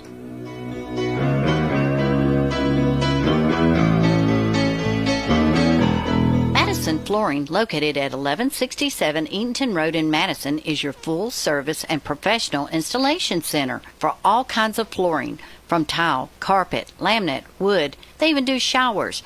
They have granite and quartz countertops. All military, police, firefighters, and teachers ask for your discount. Madison Flooring is locally owned and operated. For knowledgeable and friendly service, call 706-431-5152. Need a little pick-me-up? We've got just the thing. From Motown magic to British invasion brilliance, from classic country gold to rock and roll that raised a gentleman. We play the songs that make you smile, sing along, and remember when life moved just a little slower. Feel good again with the 50s, 60s, 70s, and early 80s on Good Time Oldies FM 102.5 WKUN. Where every song is a memory waiting to happen. Franklin's Gun Shop in Athens has everything you need for hunting and fishing. They have great prices on their guns, ammo, scopes, bows, gun safes, knives, blinds, tree stands, and rod and reels, clothing, and more. I do all of my shopping at Franklin's, and they're open 7 days a week, Monday through Saturday from 9 to 9 and Sunday noon to 6. At Franklin's, you'll get great customer service from people who know what they're talking about. Family owned since 1961, located at 3941 Atlanta Highway in Athens. Welcome back. Marc McMain visiting with Charlie Morgan, Chassie Stewart. This section may go faster than I thought. The whole thing's going faster than I thought because I knew this would be fun. This is the bizarre section. I'm going to open up with, did you ever see the movie? Because I realize we're different generations. Back to the Future. Please tell me yes. I have not, but but I have a few friends that are like obsessed with it to the point that we had a Back to the Future party. And you didn't see the movie? No, I remember dressing up for it, but we had like a Back to the Future party because it was like the date that Marty went to in the future. Yes, so you know the stuff of the movie. I know the stuff, but I've not Chastity, seen it. No, absolutely great movie, yes. right? Even got to see the Mandalorian in person. Too. The DeLorean. DeLorean. Yeah. Sorry, Mandalorian is Star Wars. Now I do know Star Wars. Star Wars. Oh, man. Hey, well, that might be a good movie. There you go.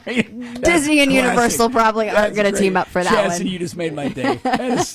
Well, there was a character in there that he played. I can't remember what his name was, but it's Crispin Glover. He played Marty's dad in Back to the Future. Okay. So it's a spoiler alert for you. But the movie's only like 40 years old. So. Okay, yeah, at this point I should have seen it, yeah. So Crispin Glover is an actor that was in that movie. That's really what he's most known for. He's been in some other stuff, but he is, in real life, a weird dude. He had an appearance after being in Back to the Future on the David Letterman show. Do you remember David Letterman, right? Yes. Okay. How could you not? Yes. So he's on the David Letterman show, and you can Google this, go to YouTube, and you can watch the interview where he acts so strange that David Letterman walks off the stage and ends the bit.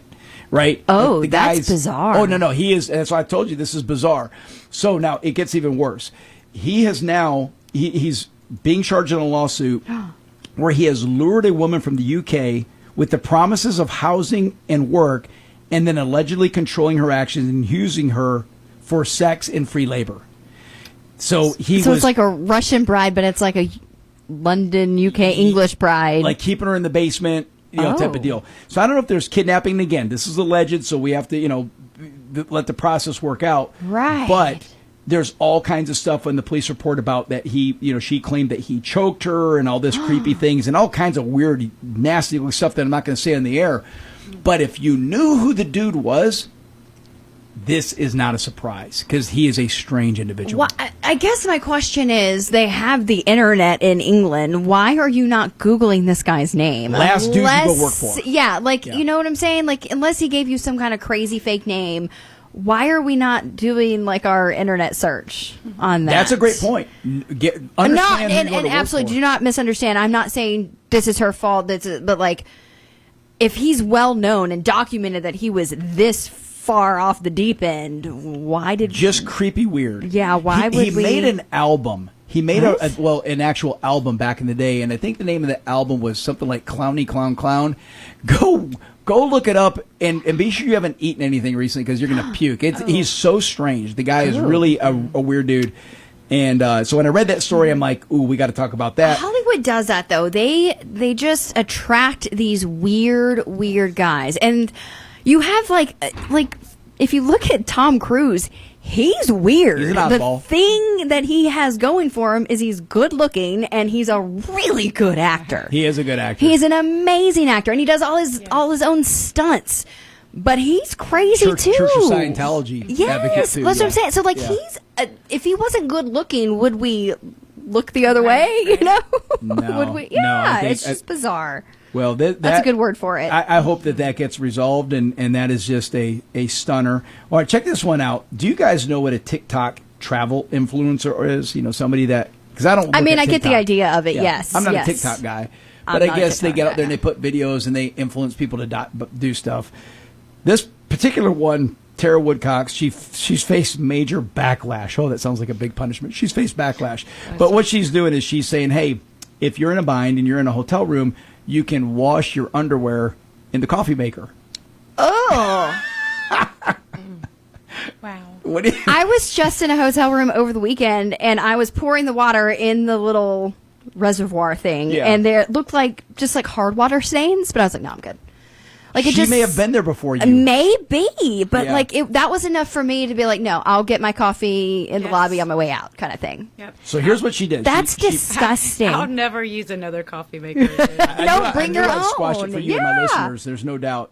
Yeah, so she suggested placing underwear in the coffee filter compartment, just like you discussed, and then running a nice brew through it so that the hot water would wash the garment.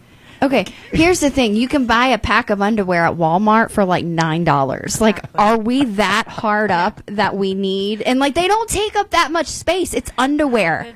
Like, can you not just pack extra? Extra. Can you imagine the next guy that goes in the room after and he brews himself a cup of coffee? He's like, no. it's a bit nutty. Oh, gosh, no. Too much. Oh. No, there is no reason to run out of underwear.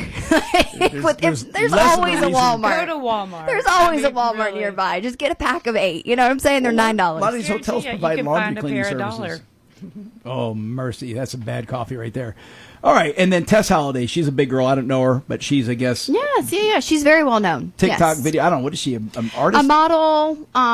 Yes, she's very well You known. say she's a model. Okay. She's, Yeah, like a plus size model, and she's well known for just kind of being like an influencer in general. Plus is a polite way to put it. She's 300 pounds. So she's mega plus. I right? mean, yeah, she's a plus size. Yeah. Okay. So she is upset because I guess she has said that she's now been canceled, or what is the word? Rejected by her insurance company because of her weight, being overweight. Is that fair? So, like, you think about this. She says, hey, I'm 40, non-smoker, no health issues, but she was disqualified because of her weight. And I think from the insurance company's perspective is you have a higher propensity. There's to other be things that can help. Right. Yeah. And I don't know if this was health insurance. Oh, no, life insurance. Not health insurance. This was life insurance. So maybe higher propensity of a heart attack. I haven't heard of them canceling it. Normally they'll like up your rate or up your monthly amount. You know what I'm saying? Like that kind of thing. But I didn't know they could cancel. I mean, they can do whatever they want. It's so unregulated. My insurance company does ask, hey, what is your weight? So they monitor. Still They a want to health know what thing. you weigh. Yeah, for sure. They want to know what they're getting into, and I get that. And the flip side of this too, are your premiums affected by people who are not living as healthy as you? I mean, look, you come in, you have all your little healthy things that you're eating in the morning. Working Some out, of those things yes. look like concrete. I don't know what you're eating sometimes. Those overnight oats, it's like concrete. It's so gross. Yeah, 0 I don't know how stars. you Do make it not. through that. Because the summer is coming. Chastity's over there, eating, foraging in the woods and eating mushrooms and stuff like that. So you guys are healthy. So if you spend time working out, you go to the gym, you're healthy. Do you want to pay a higher premium because you also have to cover people that aren't taking the steps and I that you're get that. taking? And I get that. Yeah, you can't expect that. You can't have both things true. You can be, you want to be this plus size and advocate and everything like that. That's fine, but there are consequences for your decision, and I should not have to pay them for your consequences. Kind of like car insurance. If you have 5 tickets and you need car insurance, You're going to pay a premium. Yes. Or you get kicked off. Yeah, absolutely. That's right. No, that's a great analogy. See, that's why we got you here, Chassie. Not just to produce the show and run the boards, but to keep us in line. All right, how about this one here? Bald eagle drops a cat, a dead cat, on a windshield in North Carolina. So you're driving down the road, 74-year-old, a driver on US 74 in Swain County, North Carolina, is driving down the road, and a dead cat carcass smashes through the windshield. Thank God the cat was not Pepper. Pepper's still MIA. But what would you do with that? That's tough. I've had an owl fly into the side of my car, and it dented the window, dented the door. Ooh, owls can be big. Owls are serious. Yeah. Oh God. Yeah. I'd probably just throw up. Yeah, I could not imagine that. Ugh. I don't know what I would do. I would cry, I'm sure. My mom likes watching this show called, what's the name of the show? It's something about, like, strange habits. So the name of the show is something like that, Strange Habits. Probably something like TLC or something. Weird Habits. And I think the story that I found, I think I saw this guy featured on the show because my mom's like, you got to see this guy. Yeah. So 26-year-old Chicago resident named Carlos drew attention for regularly eating live insects like cockroaches, mealworms, and crickets as part of his everyday diet. That's so weird. That's what you do on Fear Factor. You don't do that in real life. Well, and I like almost 100 wonder, grand. is this just a publicity stunt so he can get his claim to fame? Yeah, I don't know. Johnny Knoxville's retiring, so maybe it's time for someone else. Did he do stuff like that? Yeah, he did stuff worse than that, but yeah, yeah. Mercy. Could you eat a worm, Chastity? You know, No. when you're out foraging. No, now if it was for Fear Factor for like $100,000, I think I could muster You it. down a cricket? Absolutely. Yeah. But just no, I would probably rather eat. Well, you're going to be hanging out with the foraging chick Yes, very in just a soon. matter of Yes. days. Miss And so, Anne-Marie. and we didn't discuss this with her. She did not get into the protein side. She was talking about mushrooms and various things you can find for nutrition and ailment. But what if she goes down the path of, this is the the North American weed weasel, and it tastes great fresh. Well, the World Economic Forum says we will eat the bugs. Eat the bugs. My husband, we were at Disney. Why does all my stories go to Disney World? But we were at Disney World, and he was in Mexico and got a margarita that had crushed ants with the salt on the rim. I don't remember what it was called, but like he will still talk about it. He was like, it was disgusting, but like there were crushed ants with the salt and the seasoning stuff And like he on the side. ordered it that way? Yeah. No, that's how it was like marketed, was like this ant salt margarita. So weird. Did it taste different, or was it just kind of just I think it was awkward? spicy, and so like he was like, it's very like jalapeno-y. Spicy. Yeah, I don't do margaritas, so Yeah. I can't speak I to got a buddy from Argentina that they eat the butts of fire ants. The butts? Yeah, they pull up the butts of the fire ants. And no, this is a delicacy, and he says it's spicy. Wow. And I'm not joking. This is true. I'm not Maybe eating it does anything. have a Oh, little no. kick to He's it. from Venezuela. I just offended the entire Argentinian. All my Argentinian friends. have just said, I "How wouldn't know dare the you." difference. I'm not eating a butt. Like Yeah. that's where I draw the It's a line. deli. Says like a spicy, pasty, yummy little delicacy. So yummy. All right. Ugh. And it's funny you did mention Walt Disney World. Of course. So yes. Oh, don't. Oh yeah. You got to look. Are you trying to talk me out of Disney? No. All right. Okay. I'm just Okay. telling- I got a Disney story. So on January 27th, a man's strange act with a vacuum cleaner got him arrested at Walt Disney or near Walt Disney World. He allegedly performed an inappropriate act with a vacuum cleaner at a resort before fleeing, but the surveillance and witness video later helped them capture the dude. So he was out making out with a vacuum cleaner. Is that the kind of stuff that goes on at Disney World? No. How dare you, Charlie? Hope What kind bring of your kids- resort are they? That Probably the Days Inn. I don't that know. yeah. Maybe the Motel I 6. have so many questions. I do not look. I just like meeting the characters, riding rides, getting my coffee, just me and Mickey strolling down Main Street. Like this. Well, You spend. And that's the thing. It's like you spend so much money to go there. Like why are you ruining it that way? You know what I'm saying? Why do the creeps like to go down there too? The creeps need to go someplace else. Yeah. That's a creep. Agree. That's a creep. All right. Well, I told you that would be bizarre. That I was warned y'all. very bizarre. Now the song is on my head. How bizarre! How bizarre! You need to look up that song. No, that was a lot of fun, girls. It And I was appreciate fun. y'all hanging with us. And it was great timing because we have a birthday. That's in the right. house. Big birthday Whose coming birthday? up. My goodness. Whose? When is your birthday, Charlie? My birthday is Monday. And we're not counting anymore. We're right? not counting. No, it'll be the anniversary of my 29th birthday. Well, happy birthday, Thank Charlie. you. That's Happy gonna be birthday. fun. We Thank love you. you so much. Thank you. I appreciate You do an it. awesome For job. everything Best station you do. manager in the world. Yes, Thank you, absolutely. guys. Thank you. Yes. All right, Chastity, what's in store for us on Monday? So for Monday, we have Mitch Swan. Oh, cool. Mitch will be Coming in. co-hosting with me. Yep. Very yes, cool. Okay. And then we got a cool bluegrass band. They're called the Water Tower Band. So they're Cool. going to be singing the song Mountain Dew. And then they even said they're going to send us some Mountain Dew because Heck yeah. the Mountain Dew commented about their song. Oh, that's so cool. He said, I'm going to send y'all some. I was like, hey, Love that's that. great. Melvin Davis. And then we got a cool guest, Alan Lawhead. Okay. So Alan's the author that wrote this new book that's being released in March. Wow. So perfect Got it. timing. An author, musician, Yep, it's Breaking some very songs, talented. breaking some Yep, books, yep, all that. yep. That's going to be great. And it's Charlie's birthday. Charlie's birthday. That's Yes. right. I'll Well, be again, here. I appreciate y'all hanging out with us today. I know you got a little birthday music queued up for Charlie, Oh. folks. You've been listening to the Marc McMain Show. I appreciate all our guests today. Appreciate our listeners. Y'all have a great weekend. We will be back on Monday.